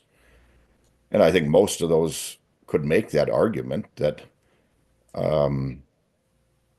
a splash pad along the Pomme de Terre River in Stevens County is certainly a place in a way that for those residents of Minnesota that want to enjoy it are going to really enjoy the outdoors in the summer months, especially in that natural resource setting. And so this language is really saying, don't even come to us with that type of proposal unless you're really sophisticated and your lobbyists can get it through with the commission, or just don't bring it because the average person looking at it is going to be dissuaded. Now, if we had no baseball fields in this state, the commission might be interested in having some baseball fields built with some park settings and ways to enhance and enjoy the natural resources in communities. Now, we as commission members have the opportunity to look at these proposals and say, you know what, we've built too many baseball fields. We think we've got enough of that style of way to enhance and use the outdoors. So we're just not going to fund those this round or for a while. But that's part of what we're supposed to be looking at. And I don't think we want to stymie people's excitement and vigor to try to come up with a proposal that would really enhance their use of the natural resources in their area by their citizens in the community and others in the state. And so I just think it's too broad, and it's kind of contradictory. If you read the last part and the front part, they kind of say two different things, because the last part, most of those baseball stadiums, basketball courts, splash pads, or other recreational playground equipment do enhance natural resources. Many cases might protect a lot too, because you channel where the use is going to be, and you don't have people rummaging through a lot of native forage or plant life or vegetation along a lake bank that might be more erodible than some areas. So you can enhance it greatly. And so I guess my question to Chair Hansen earlier when we talked about the language, and I'm trying to get a lot in one statement because I know we're trying to move along here, but you know, the language has not changed from the beginning of the constitutional amendment when you talk about protecting and enhancing the lakes, air, water, and natural resources of Minnesota. And that whole language wasn't what was on my ballot question that said we're not going to fund any wastewater projects or cleaning up any wastewater systems. That wasn't on the ballot, so people didn't even know that. At least it wasn't on my ballot. So, so I just, that's the reason I say we delete it if we're going to try to move forward here, because I think this is too broad of a brush. And so hopefully people can see that, and we can put the clutch in and not include this language. So Sam Westrom motion. I'd like to have Mr. Capana read the motion, our amendment, however we call it. Can you, Mr. Capana, can we restate, and then we can have this further discussion on the motion? Yes, Mr. Chair, the motion is to amend the main motion to delete the language baseball fields, basketball courts, splash pads, playground equipment, and other recreational facilities and infrastructure that do not improve or enhance natural resources or users' experience with natural resources are generally not eligible. Okay. Representative Hansen.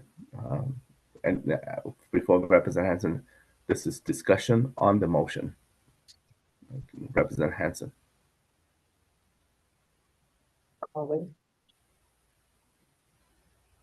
Okay, looks like Representative Hansen's Senator West, fine with that. you know, last year. Okay, go ahead, Representative Hansen. Oh, can you hear me? Yeah. I can. Last year, we did approve a dedicated account for disability access with lottery in lieu of that was used for playground equipment. So there is something not in that was using lottery in lieu sales tax from the lottery on that. So not the constitutionally dedicated funds. There is language there. I think that there could be, and there could be some way of threading this, but we also need to get the RFP proposed. So maybe Senator Westrom, I can share that with you, that language that was adopted and passed last spring, setting up the lot, actually in 2023, setting up the lottery in lieu dedicated account for disability access to the outdoors. So maybe that assists. I would, until then, oppose the amendment and move forward then with the main motion. Thank you. Commissioner Albright. Thank you, Mr. Chair. I want to just remind us all that much of what is in the strategic plan and the resulting edits to the RFP, which reflect the changes that we've made for the strategic plan, much of that came from public comment and public survey and public meetings and whatnot. Our public survey, we emailed that directly to nearly 400 organizations across Minnesota that include environmental, natural resource, recreation, ag, energy, economic development, government, university, colleges, nonprofits, for-profits, communities, and tribal groups. We emailed that public survey to all the state legislators and their staff. We posted it to the LCCMR webpage and social media accounts. We sent it to everyone in the LCCMR Gov delivery list, announced it through press releases, and made it available through a QR code at public events. So one of the questions on that survey was, what is the biggest focus area for funding the environmental and natural resource trust funds? And survey respondents were asked to identify their top 3 biggest focus areas that they wanted to see the funding go to. And the top 3 was from a list of 13 options, including outdoor recreation facilities like trails and infrastructure. But the top 3 that came to the top was land, wildlife, and wildlife habitat were the most important areas for future funding, with 50% of the respondents identifying them as a top priority. And so if we look at that information, well, I agree with Representative Heinzman. Maybe not the best information got out about the amendment, and people were confused. My son called me, he said, I didn't know what to do on that amendment, so I voted no. You know, you would think that I would have been able to, you know, remind myself to tell my son, when you go to the polls, this is going to be on there and you should vote yes. And I forgot to tell him anything about it. So I would agree that maybe we didn't have as much information that we should have. And he lives just outside of Moorhead, right? So he's in northern Minnesota too. But I do think that we need to respect the amendment as it sits, and also the sentiments of those folks that did vote to renew it, as well as those public surveys that we received, and they shared, they really want us to focus on land, wildlife, and wildlife habitat. So, you know, water didn't make the list, air didn't make the list, energy didn't make the list, outdoor education didn't make the list, but neither did outdoor recreation. So I feel that it's, as Representative Hansen has said, that continuing to keep this language in this draft RFP, and this isn't the RFP that will go out in January. This is for the 26 RFP. It is the January one? Oh, I'm sorry. I misspoke there. It is the one going out in January. But the point is that I think there are always discussions at the commission level with projects that come in and applications that come in that provide us an opportunity to debate this at the time. So I would suggest we support keeping it in and vote no on the amendment. Thanks. Okay. And all due respect to Sarah Westrom, being that you're the author of this amendment here to the RFP, I'm gonna have Commissioner Reese make his remark first before we come to you as one of the last. Thank you. Thank you, Mr. Chair. You know, I think everything that's been commented is already in the RFP. We don't need an asterisk with the text behind it. We, as a commission, we have this ability to make decisions on these. It's in the priorities. Everything that's talked about is already in the funding priorities. This is just a added asterisk. There are instances where these types of things make sense. Senator Westrom had mentioned Pomme de Terre Park in Stevens County. A splash pad was added, and it meant that the shoreline could be restored, which was basically a built swimming area. So there are instances where these things make sense, and so we can remove this asterisk and we can handle it all within the context of the funding priorities that are already articulated. Thank you, Mr. Chair. Thank you. Now, Senator Westrom. Thanks. Mr. Chair, I'll make some brief comments, but then I've got a question for Chair Hansen as just an idea. In reviewing this language, I mean, one idea, and I guess this would be my question, Chair Hansen, rather than having it written the way we have it written, what about flipping it instead of making it, and instead make it an affirmative statement that any projects seeking to enhance or seeking to build baseball fields, playground equipment, etc., must show that they would enhance the outdoor experience or something more affirmative. So basically, we're telling people, if you're going to ask this, then you better demonstrate to us how it's going to do this, rather than a negative approach that says this isn't funded unless you see the asterisks and unless you figure this out on your own without a sophisticated Senator lobby. Westrom, I'm going to interrupt you a little bit here. Yep. I'm coming back to you to maybe get closer to your amendment. I know you make a very plausible statement by asking Representative Hansen to answer your question. So I would prefer you to take it off Mr. Chair, the discussion on this, and we'll just Mr. Chair, with all due respect, you to just maybe put a conclusion to your amendment, and then we're going to go ahead and vote on this. Mr. Chair, that's my utmost respect to you to give you that honor.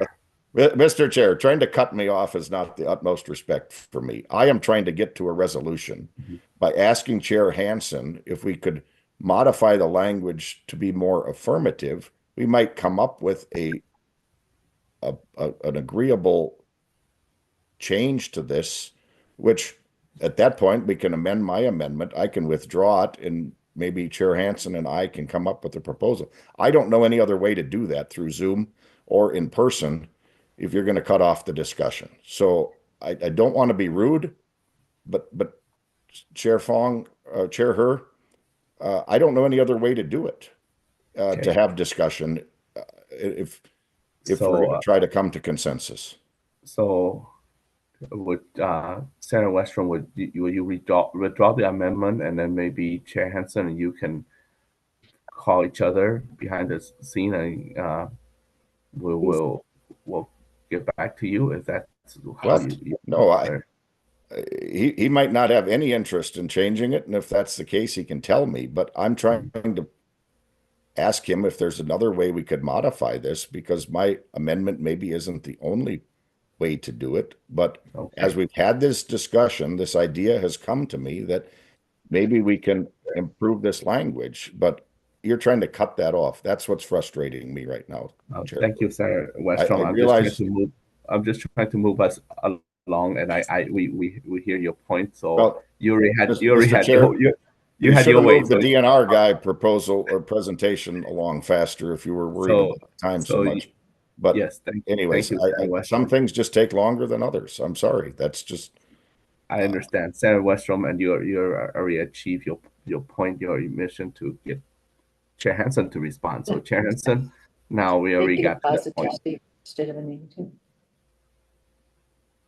Chair Hansen, do you understand Senator Western's question? Mr. Chair, in an attempt to provide to find some compromise, Senator Westrom, I would propose the following, and again, I'm writing off the top of my head here, that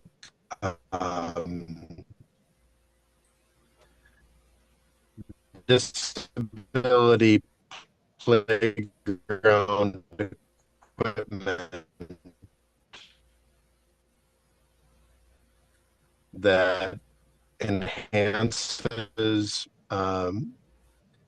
environment or is used as a local match to ENRTF, or would trying to make some compromise.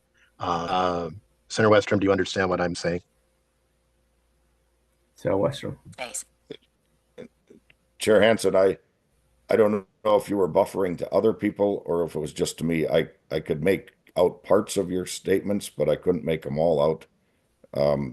I couldn't hear it either, Senator. Okay, I wasn't sure if it was my end or others. Okay, I couldn't hear. It didn't come through clear, I guess. If you could restate that, you're coming through more clear now. So thanks. I would restate that in attempt to provide compromise, that we would provide for the opportunity for disability playground equipment that could be used as a local match for ENRTF funding, or if it is part of the environmental, the constitutional requirements for environmental protection's not the right word, but that it meets the requirements, that it's part of something. So just on the playground equipment, not referencing the other components of that. So I am taking part of your idea of making the affirmative, but defining it that it could be used as a local match. If it's the private, we often require a local match, that might be part of it. Or if it's incorporated into environmental protection with erosion control, etc. And that would allow that particular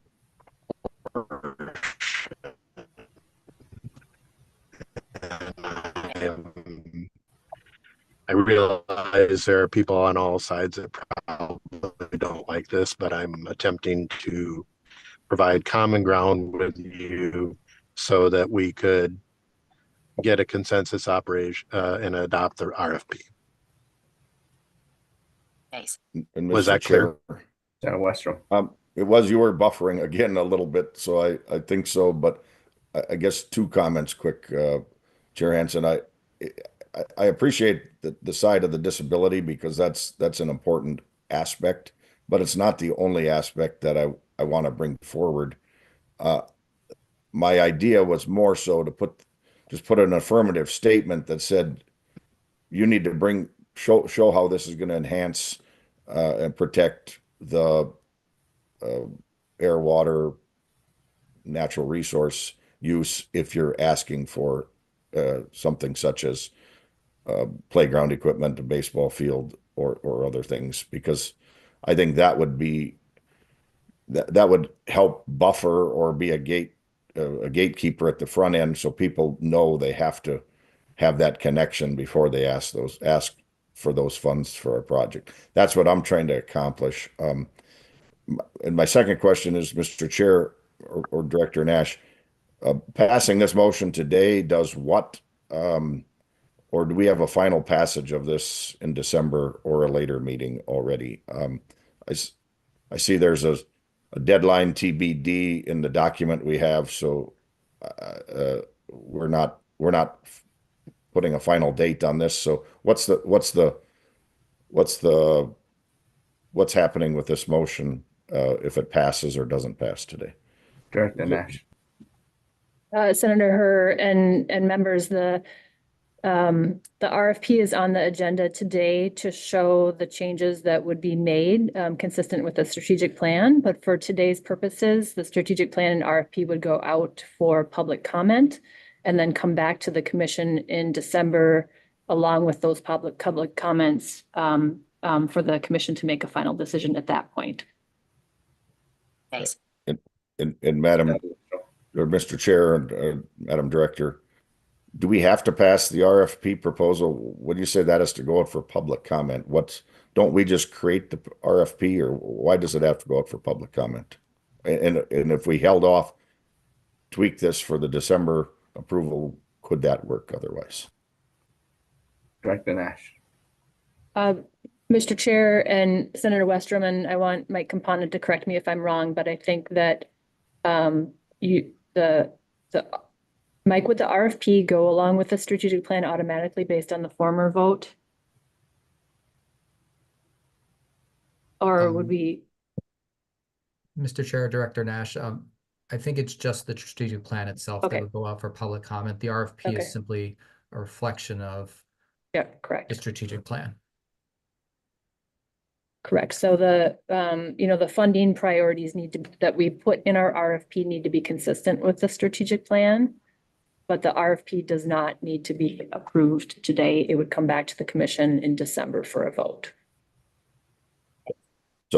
So if my amendment passes, it would come back for final vote of the commission in December, Director Nash, or if it doesn't pass, we would still be taking another final vote on the RFP in December, which we could also then modify or tweak the RFP between now and then as well. Am I correct in that understanding? Director Nash. Chair that's the way I would see it as well, Senator Westrom. Okay.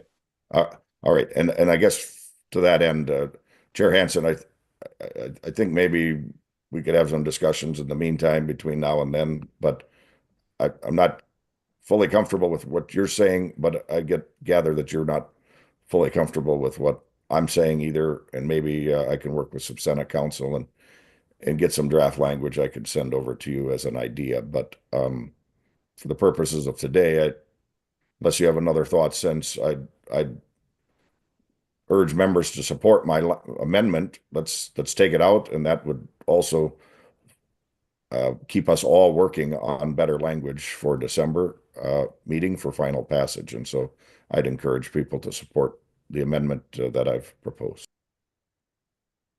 Okay, all right. Looks like so Chair Hansen, let's go to Chair Hansen first. Are you, Chair Hansen, are you making a motion to amend Senator Westrom amendment? Or well, I was looking to Mr. Chair to actually amend my amendment to just have it go to the committee, for public comment to be voted on in the December meeting, and that by doing that, similar to as we did with the strategic plan, we're just validating what Ms. Nash had sent. That would provide for public comment on as it is. That would provide members or to work with each other for that. And rather than having further divided votes, if I can do that to the main motion, Senator Westrom and Representative Heinzman, that we see what is possible and just send it out for public comment to be voted on in December. okay, all right, thank you, Sarah McEwen. Well, there's been a lot of, thank you, Mr. Chair. There's been a lot of discussion. I just want to make sure that I'm clear. Perhaps this is a question for you, Mr. Chair, or Ms. Nash. So my understanding from the discussion is that I've heard different things. I'm wondering, is the RFP going out for public comment? That's my first question. And then my second question is, will we have another opportunity to amend language in December before it is adopted? Those are my questions. Thank you. I think the answer is yes, but I'll let Director Nash reply. Go ahead. Chair Her, I think what I'm understanding is that Representative Hansen is wondering if he could amend his main motion so that instead of passing the RFP today, to approving the RFP today, that he would amend it so that the RFP would go out for public comment alongside the strategic plan.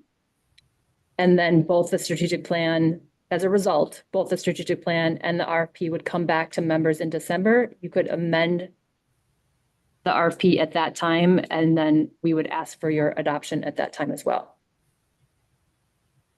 Okay, clear. So Director Nash and other, I think we're still stuck on the Senator Westrom amendment as the proposal. So that we're gonna, I think I'm right on that, Director Nash, right? That could be, or I think Representative Heinzen was perhaps asking that if he changed his main motion, if Senator Westrom would withdraw his motion to amend it. So Westrom, would you withdraw? I have not heard you say the word withdraw. Mr. Chair, I'm still a little confused on where we're at, and to Senator McEwen's question, I think I'm hearing that the RFP really doesn't need to go out for public comment, and is that correct, Director Nash, or not? That would be helpful to know. Director Nash. Chair Her, I think it was not going to go out for public comment, but I think Representative Hansen is suggesting that he would change his main motion to have it go out for public comment, since it reflects the priorities in the strategic plan and provides a little bit more insight into how those priorities would be translated to the RFP. Thanks. So, Mr. Chair, for sake of efficiency, I think the proper way to go is I would just ask for a vote on my amendment. Hopefully it would pass, and then that could go out to the strategic plan or to public comment if Chair Hansen wants to. If not, the current motion, I think, is, I'm not exactly sure what the current motion is going to do with the idea we're coming back in December to do a final vote on it. But I guess for the sake of efficiency, let's take a vote on my motion. Hopefully it passes. If it doesn't, we can continue those discussions, and we'd revert back to Chair Hansen's motion without the amendment or as amended. Okay, so let's have Mr. Capana restate the amendment by Westrom, and then I'll call on Diane to do a roll call. All right, Chair Her, I just want to clarify that Senator Westrom, your motion amendment is still to delete that section, that sentence. Is that correct? Thanks. Yeah, read the sentence just for all of us to be clear, but yes. Okay. So the amendment to the motion would delete the sentence, baseball fields, basketball courts, splash pads, playground equipment, and other recreational facilities and infrastructure that do not improve or enhance natural resources or users' experience with natural resources are generally not eligible. That's correct. Okay, member, everybody clear? We had long discussion. So Diane, do roll call. Gibson, No. Gibson, no. Hansen, No. Hansen, no. Her, No. no. Acomb, No. Acomb, no. Albrecht, No. Albrecht, no. Backer, Yes. Backer, yes. Faber, Favor, no. Faber, no. Green is excused. Heinzman, Yes. Heinzman, yes. Hollins, Hollins, no. Hollins, no. Langseth is excused. McEwen, No. McEwen, no. Moore, No. Moore, no. Peichel, Yes. Peichel, yes. Putnam is excused. Reese, Yes. Reese, yes. Westrom, Thanks. Westrom, yes. Westrom, yes. Currently, there are 5 yes, 9 no. Okay, the Westrom amendment does not prevail. So we're back to Mr. Chair. Mr. Chair, Commissioner Reese. I move to table the motion until our next meeting, which is December 11th. Date certain. Okay, move to table. Mr. Chair, Yes, Commissioner Reese. since it's a date certain, we can debate this. I just would like to propose that we table this motion. We're gonna vote on it again anyway on December 11th. That this will give opportunities for the parties to discuss it.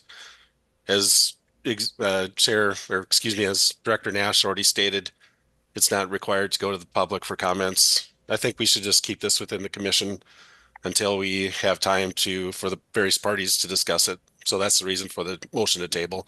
I think this is a reasonable outcome for all parties. So thank you, Mr. Chair.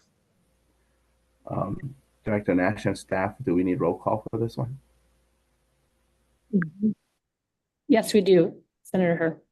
All right, so Commissioner Reese motion that we table the RFP proposal. Any discussions, Representative Hanson? I would oppose the motion to table. Motion to table? I would oppose the motion to table. I see. Okay. All right. So now we're going to do roll call on Commissioner Reese motion to table the RFP proposal here. So that everyone clear, right? Okay, good. Diane, roll call. Gibson, No. Gibson, no. Hanson, No. Hanson, no. Her, No. Her, no. Acom, No. Acom, no. Albrecht, No. Albrecht, no. Backer, Backer, yes. Backer, yes. Faber, Faber, no. Faber, no. Green is excused. Heinzman, Yes. Heinzman, yes. Hollins, No. Hollins, no. Langseth is excused. McEwen, McEwen, no. McEwen, no. Moore, More yes. Moore, yes. Heichel, Michael, yes. Heichel, yes. Putnam is excused. Reese, Reese, yes. Reese, yes. Westrom, Westrom, yes. Westrom, yes. Currently, there are 6 yes, 8 no. Okay, Reese motion does not prevail. Okay, back to the Hanson original motion. I'll pass it back to Chair Hanson to see if he had amendment to his motion or keep it the same. If he keep it the same, then I like to have Mr. Campana restate his motion. Chair Hanson. Mr. Chair, in attempt to provide opportunity for the public to weigh in on the RFP, since it is part of the strategic plan, I would incorporate into my motion that we post and seek public comment with consideration of the final RFP at the December meeting.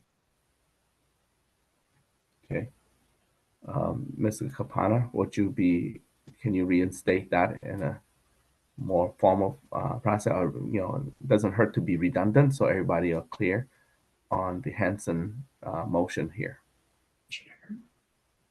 Yes, Mr. Chair, I don't know if I could be more clear than Rep. Hanson, but I will try my best.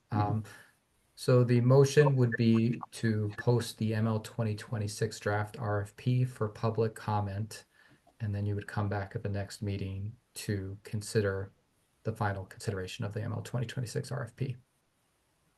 All right. Okay, we're good. I suppose we have long discussion on this, so everybody is clear. So Diana, can you do roll call? Gibson, Yes. Gibson, yes. Hanson, Yes. Hanson, yes. Her, Yes. Her, yes. Acom, Yes. Acom, yes. Albrecht, Yes. Albrecht, yes. Backer, Yes. Backer, yes. Faber, Faber, yes. Faber, yes. Green is excused. Heinzman, No. Heinzman, no. Hollins, Yes. Hollins, yes. Langseth is excused. McEwen, McEwen, yes. McEwen, yes. Moore, More yes. Moore, yes. Heichel, Michael, yes. Heichel, yes. Putnam is excused. Reese, No. Reese, no. Westrom, Westrom, no. Westrom, no. Currently, there are 11 yes, 3 no. Okay, Hanson motions prevail. Thank you, everyone. Now we go to item number 8 on our agenda. This is the 2025 LCCMR meeting calendar. I'm going to pass it to Director Rebecca Nash to walk us through. Great, Chair, her and members. So we have provided a couple draft options for a meeting calendar and proposal schedule for next year. An early option and a late option, and I emailed a spreadsheet out to you last night with some additional information as well. I can walk through these today and then hoping to get some feedback from you today, and then maybe also provide a deadline for feedback to come to me before the next meeting, and then we would bring back a finalized version and additional options for you at the December meeting for adoption. So both of the schedules, the early and the late, have the RFP going out after the new year with a deadline of mid-March. Having that early deadline would allow both staff and members a little longer time to review proposals, with you receiving proposals early May and initial collections due in early June. The two calendars start to differ at that point. The early option has a commission meeting in mid-June to select proposals to advance to the presentation stage, and then has presentations occurring in late June. The late option has a slightly later June meeting to select proposals to advance to presentation stage, and then has presentations occurring in early July, right after the July 4th holiday weekend. The early option has allocations happening in July. The late option has allocations occurring in August.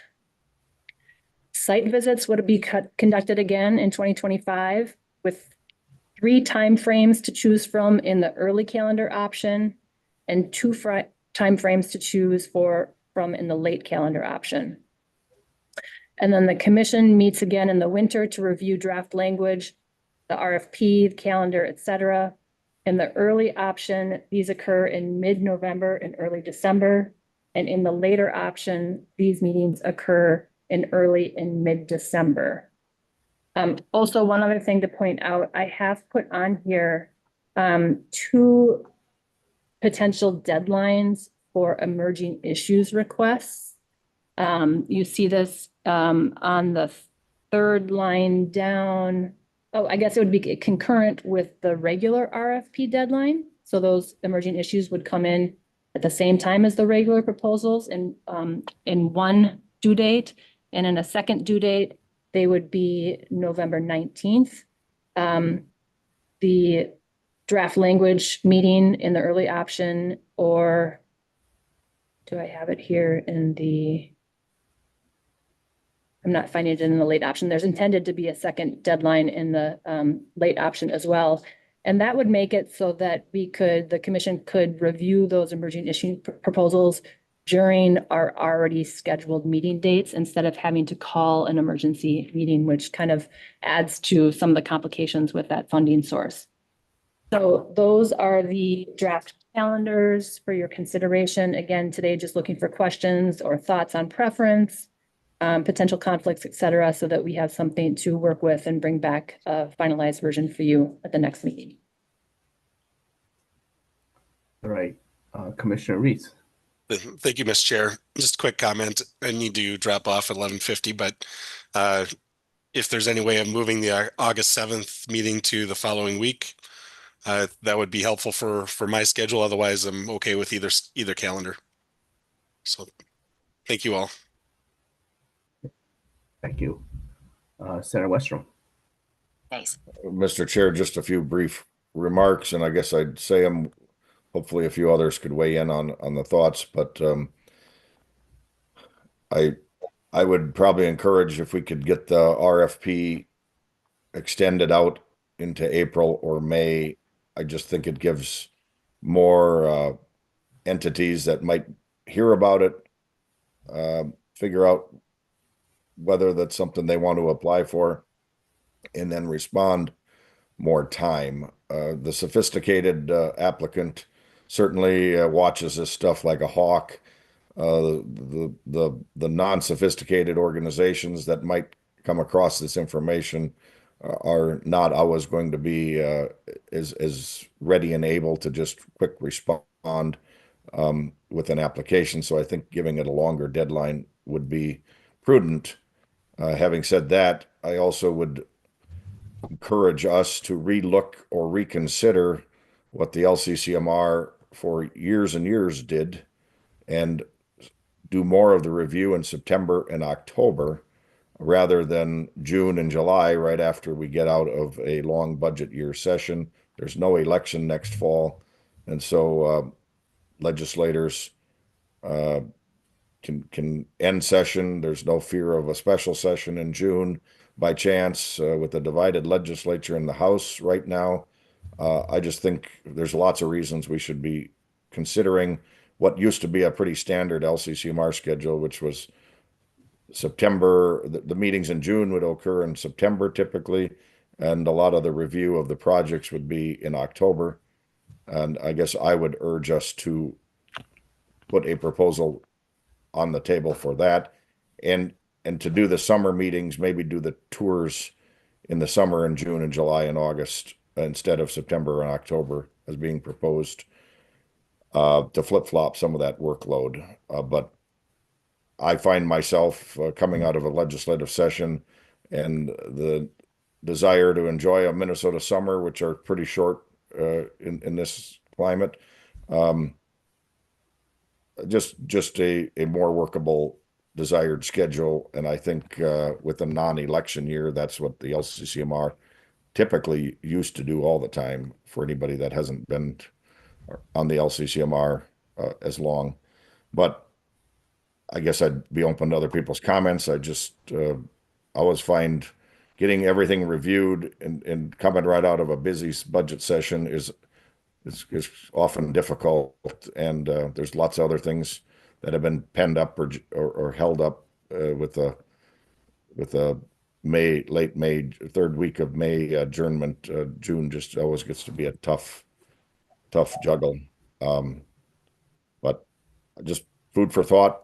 If there'd be an openness to flip-flop the tours and September, October deadlines instead. Okay.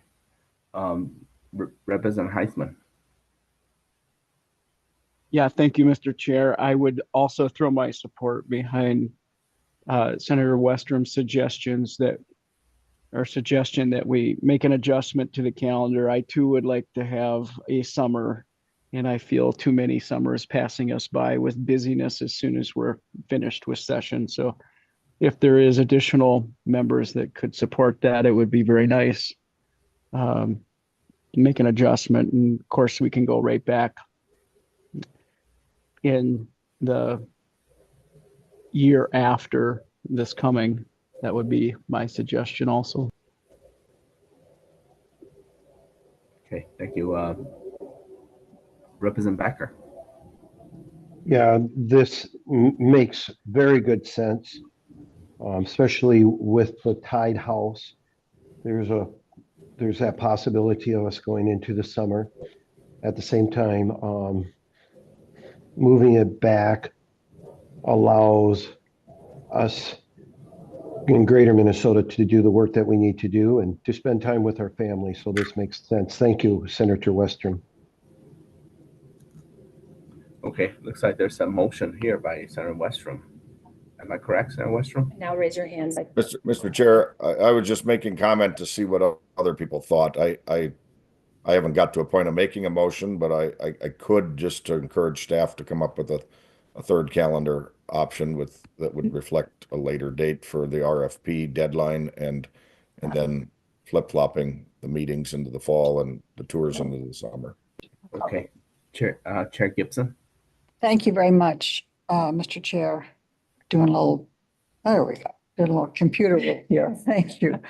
I just want to, in light of the discussion we had regarding staff and their obligations, I think it's really important when they put this calendar together, especially on the deadline for these proposals, that we respect that that works best with their calendar. I think that proposers, they do a very good job of getting proposers, potential proposers, the information to them. And I would just like to adhere to that deadline for March 19th, and in order, especially for the staff. Thank you. Thank you. All right. Looks like they're so. Chair Gibson, do you want to make a motion to to approve the calendar here as staff, and we'll. Thank you, Mr. Chair. I just wanted to make sure that we adhere to what the staff said for the proposals being due. The other issue on the rest of the summer, I think is still in debate, if I'm correct. So I want to make sure everybody has input on that. Yes. Director Nash. Chair Her, if members wanted to approve a calendar today, that is certainly your prerogative. It doesn't need to be approved until the December meeting. So I was just hoping to get feedback on the calendars here so that we knew what to bring back to you in December. So either way works. But I would be hesitant to make changes to the calendar and approve it today without our kind of going back and double checking that those dates work, because we do try to time out the meeting days to allow enough time between meetings for the work that needs to be done behind the scenes to get done. And just also mention that I sent out the spreadsheet version of this last night to members that has a meeting date calculator, so you can kind of get a sense of what the work is that needs to happen between.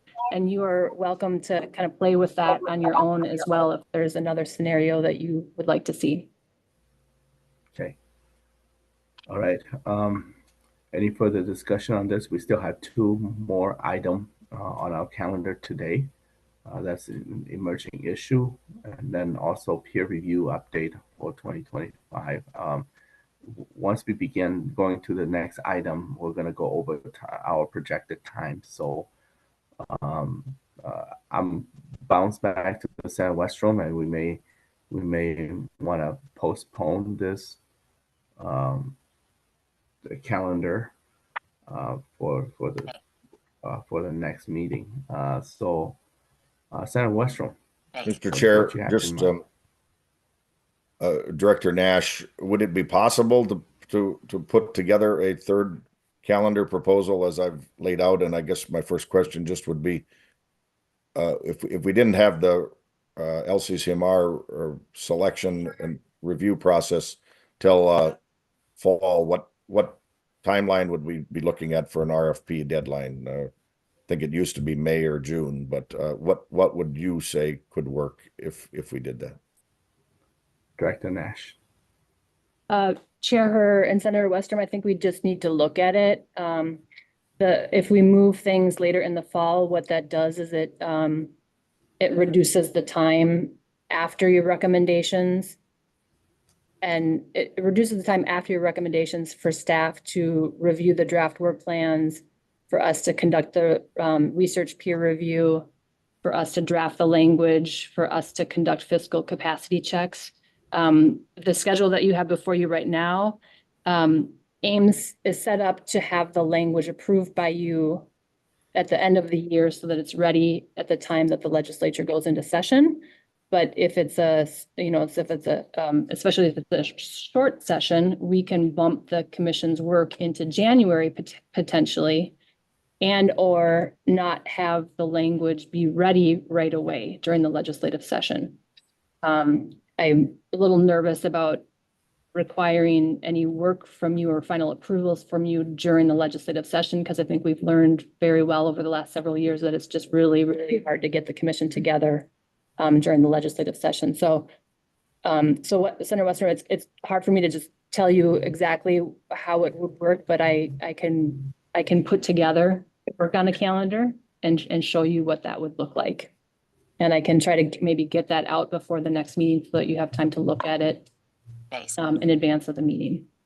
Thank you, Director Nash. And Mr. Chair, Yes. Director, if you could do that, I guess as a third option, and I would turn you towards maybe some prior years. I know the years with Norm and some others, not that far back. It seems to me it was the June meetings were usually mid to late September, and then October, late September and into October became the presentations. I guess I'd ask if we could put that proposal together for us, and then that would probably give us a later April or a May deadline. Just for consideration, I think that would be helpful. And just final comment on the legislative process. I mean, if the bill's not ready the first week of session, I don't think that's a big deal. Typically, the LCCMR, I've authored it a few times. Chair Hansen has, is usually moving in the last half of the committee deadlines. And so even if it was out by early February, I think that's going to be certainly timely enough, even if, the commission can still do a final approval in December like we always have. And so that would be, that'd be my suggestion if you could do that for our next meeting, to have that for consideration also. Thank you. It appears that we likely will have to delay the calendar here, it seems. The Director Nash, just little instruction, and the two co-chair can tell me, do we need a motion for this? We don't. Okay. No, for the calendar, I think calendar. just hearing your feedback, and we'll follow up, and you can vote on it in December. Okay. Now, then to the next item is number 9 is peer review update. And one more important item is discussion action on emerging issue requests. Let's jump to 10 now, and then come back to peer review after that. Director Nash, can you walk us through the emerging issue, and we may have some discussion on this and take action. Sure. Senator Chair Her and members, we have received an emerging issues account proposal. Dr. Arno Wenchman and Declan Schroeder are here today, I believe, to provide a presentation. I hope they are still here. And if they want to start getting their presentation set up, I can do a brief introduction. They are here. Okay, I see them here. So as a reminder, members, the emerging issues account is a special account and process that is set up that allows members to recommend funding for an effort that has an unexpected and urgent need. The criteria include things such as addressing environmental or disease issues where delay will threaten the viability of segments of the state's natural resources or human health. And I think that is probably the criteria that this proposal is addressing. Use of the funds must also be consistent with the Commission's strategic plan. And for a request to be approved, a quorum of the Commission must be present, and at least 60% of those members present must vote in favor of approval. And so with that, I will hand it over to Dr. Wenchman, I think is who's going to provide the presentation, followed by questions and then potentially a vote. Well, thank you very much, Mr. Chair and dear committee members, for affording us the opportunity to talk about our proposal. Can I share the presentation that I have here? Please, please. Am I allowed to do this? Right now, I don't see it. Ah, yeah, share. Okay, I got it. Yes.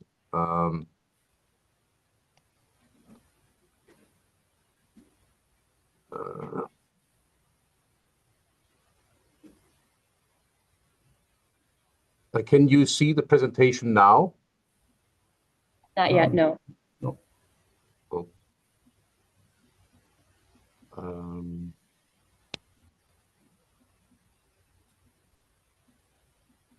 Yes. Yes? Yes. I hear yes. Great. Thank you very much. Again, Mr. Chair, dear committee members, thank you for giving us the opportunity to talk about our proposal for the emerging issue grant.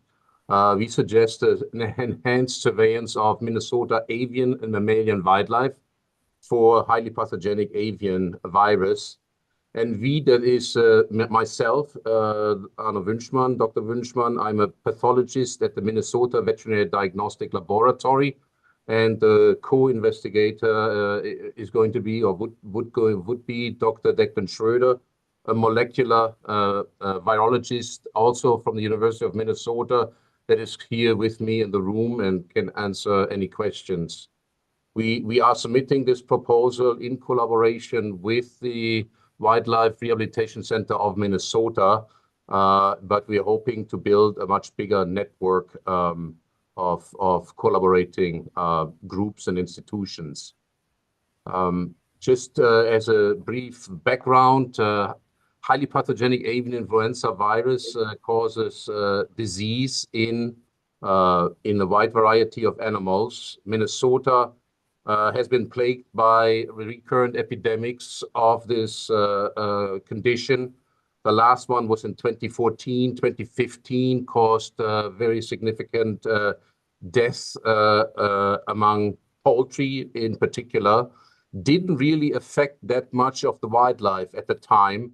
And it was as previous outbreaks, the 2014, 2015 outbreak was ended basically within several months. In contrast, the current ongoing outbreak started in 2022 and has also has continued until now and is forecasted to continue into the coming years. This outbreak has affected a large number of wild animals in Minnesota, as well as the poultry industry, and as we know now, also the dairy industry. And I can show you in the next slides a little bit about that. So what we know right now is that among the wildlife, birds, and for the first time in Minnesota history, wild mammals as well as domestic mammals have been affected by this virus.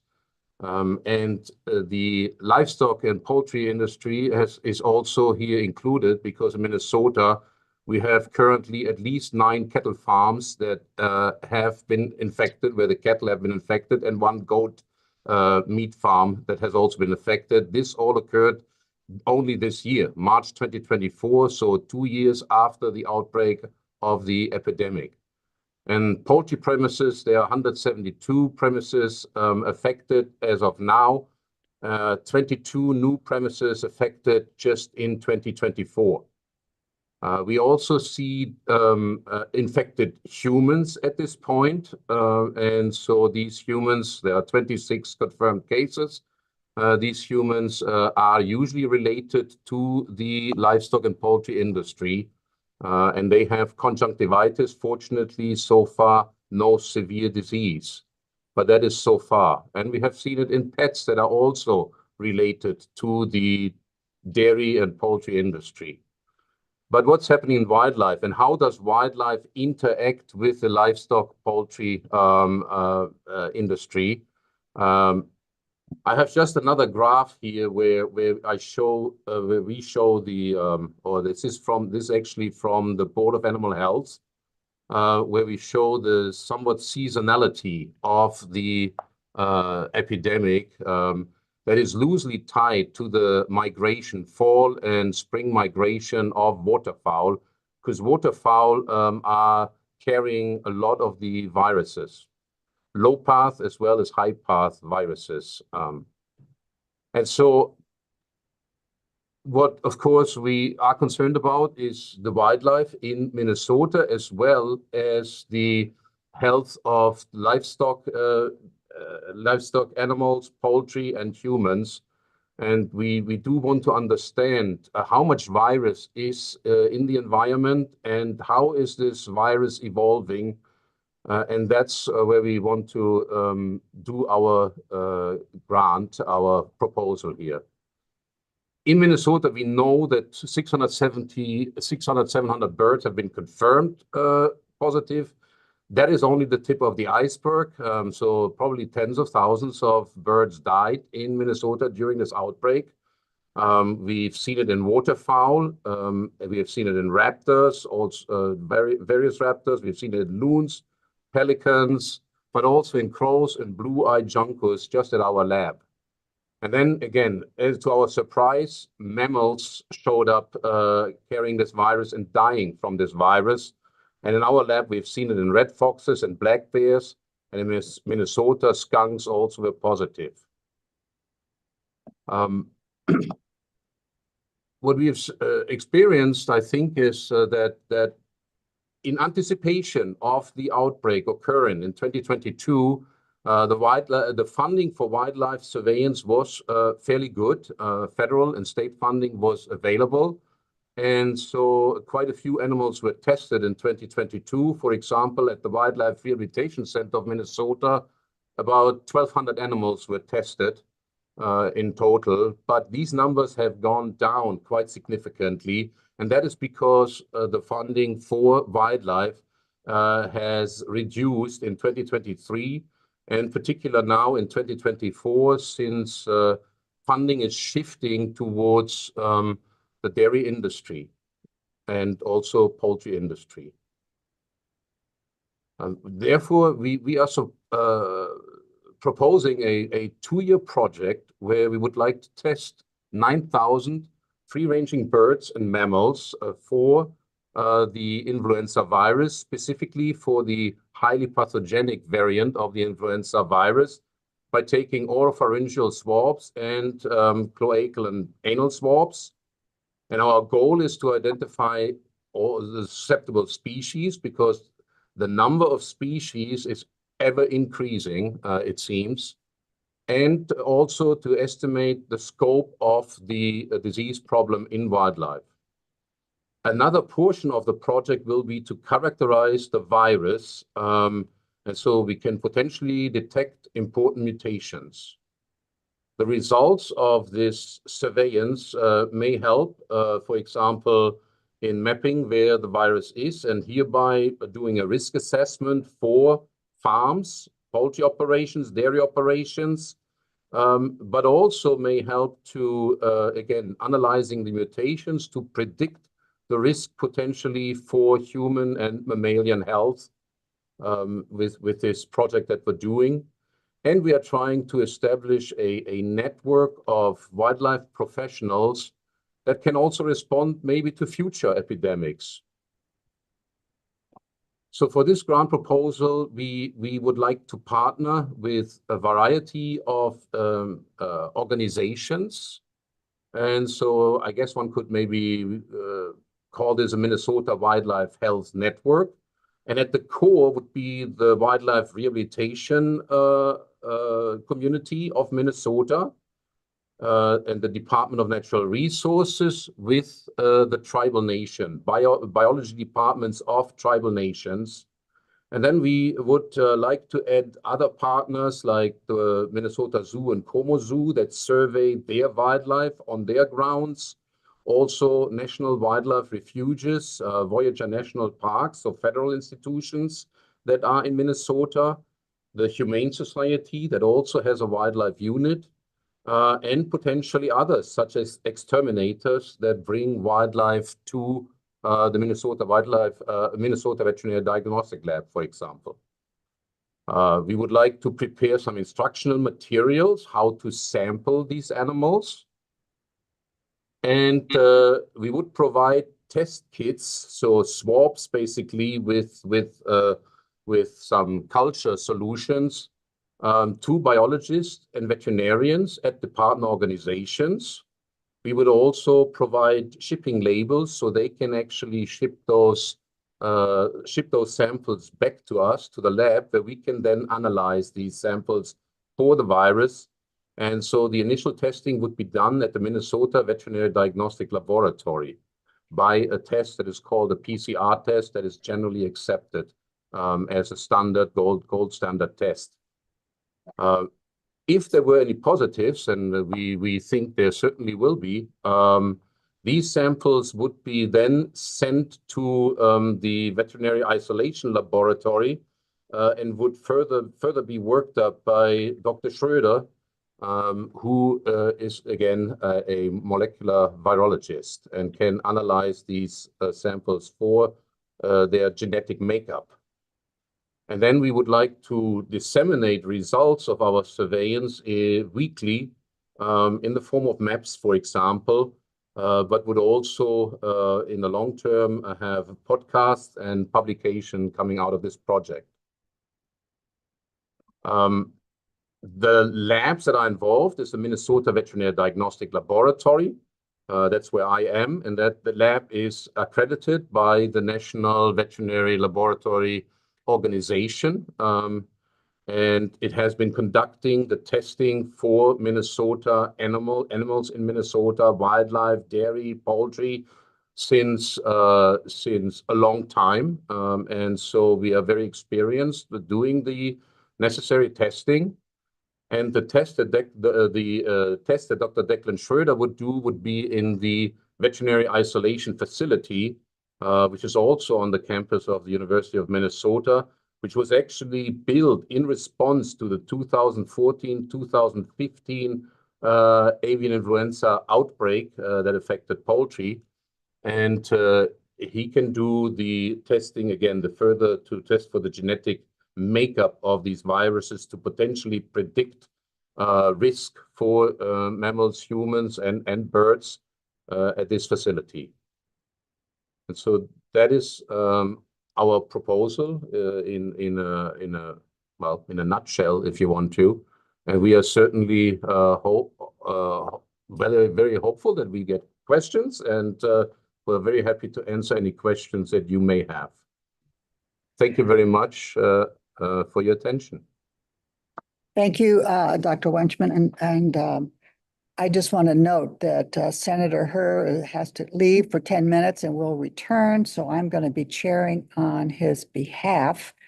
So with that, I would like to open it up for questions from commission members. Questions, concerns, where we would like to go from there. So I am not seeing any questions. Any comments? Yes, Commissioner Moore. Yeah, I guess I'm knowledgeable of this issue. I do think that avian influenza is an emerging issue in wildlife in the state of Minnesota. I think that this proposal will do a nice job of addressing what species are susceptible to avian influenza, and will conduct some important surveillance on wildlife. As Dr. Wenchman previously mentioned, the bulk of funding has gone to domestic agriculture producers of late. So I'm absolutely supportive of this. And when the questions are finished, I'd like to make a motion to pass this emerging issues proposal. Okay. Are there other questions? Comments? All right. Madam Chair? Yes, Senator Westrom. Madam Chair, can Director Nash remind us, I've got to run here too, but what is the vote threshold? I thought I heard 60% of the commission needs to pass this. Director Nash?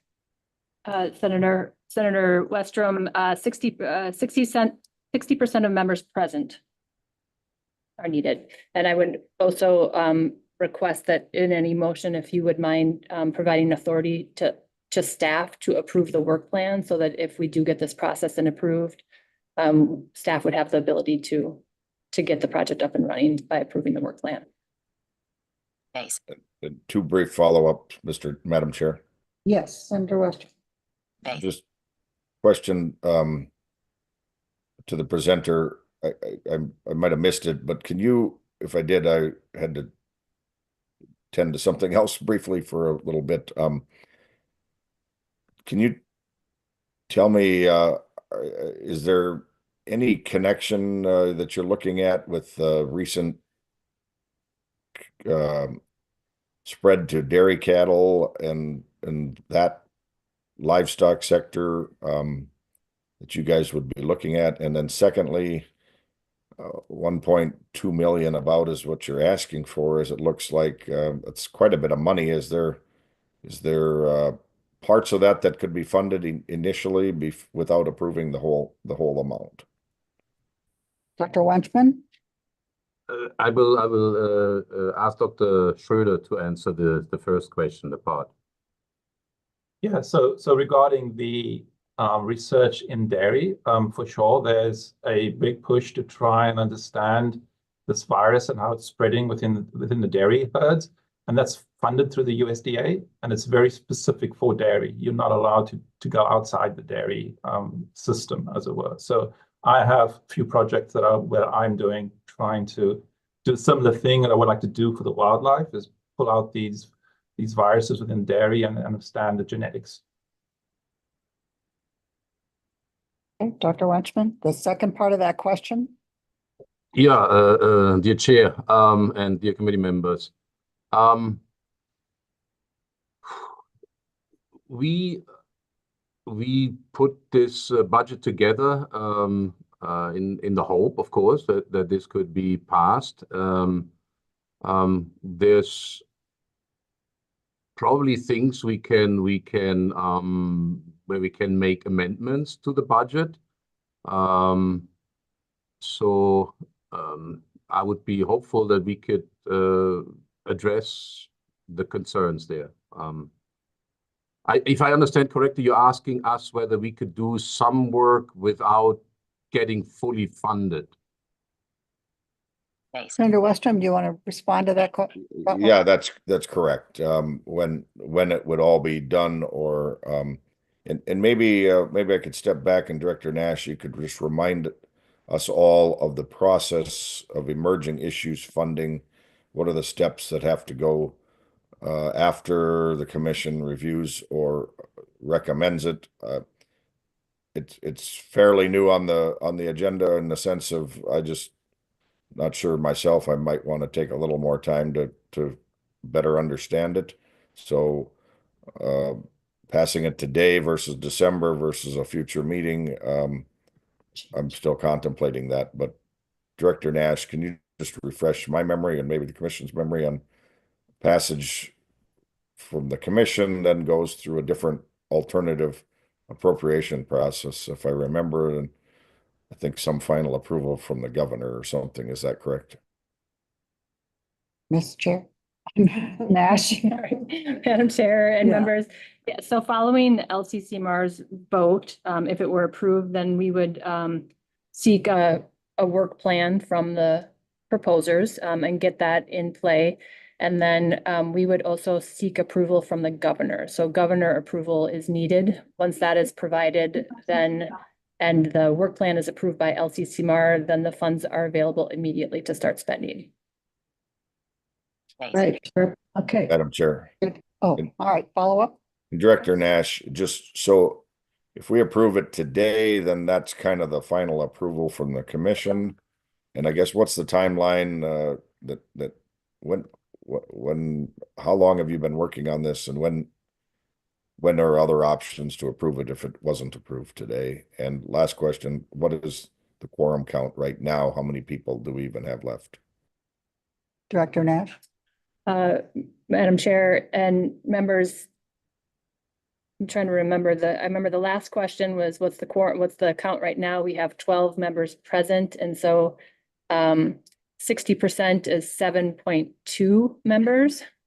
And we're currently debating whether that means it's 8 members or 7 members that are needed to pass. But to be safe, it would be 8 members are needed to pass this. And then there isn't a finite deadline for the emerging issues proposals. They're funds that have already been appropriated, and so there is an expiration date. So any delay is just kind of giving the proposers less time to actually conduct the work, because that's the clock we're running against. And Madam Chair, last question, promise right now at least. Senator West. To the presenters, is there a reason you're not just submitting this to the regular LCCMR process, especially this large amount? emerging issues hasn't typically been even this big of an account. It's been something that's kind of been targeted towards, there's an emergency type issue or something that we'd like to get kickstarted with some of the research. But some of this seems like you probably could go through the regular LCCMR RFP proposal. And I guess I'm just wondering, is that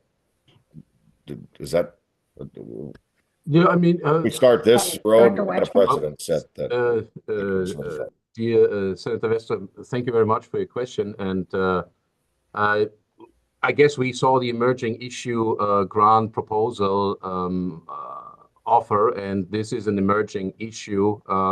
I call it a ticking time bomb because we do need to get a handle on how this virus is spreading among the wildlife, but then also into the dairy industry and into potentially other industries. Again, I mentioned we had a goat that was positive. So far, that hasn't really gotten too much attention.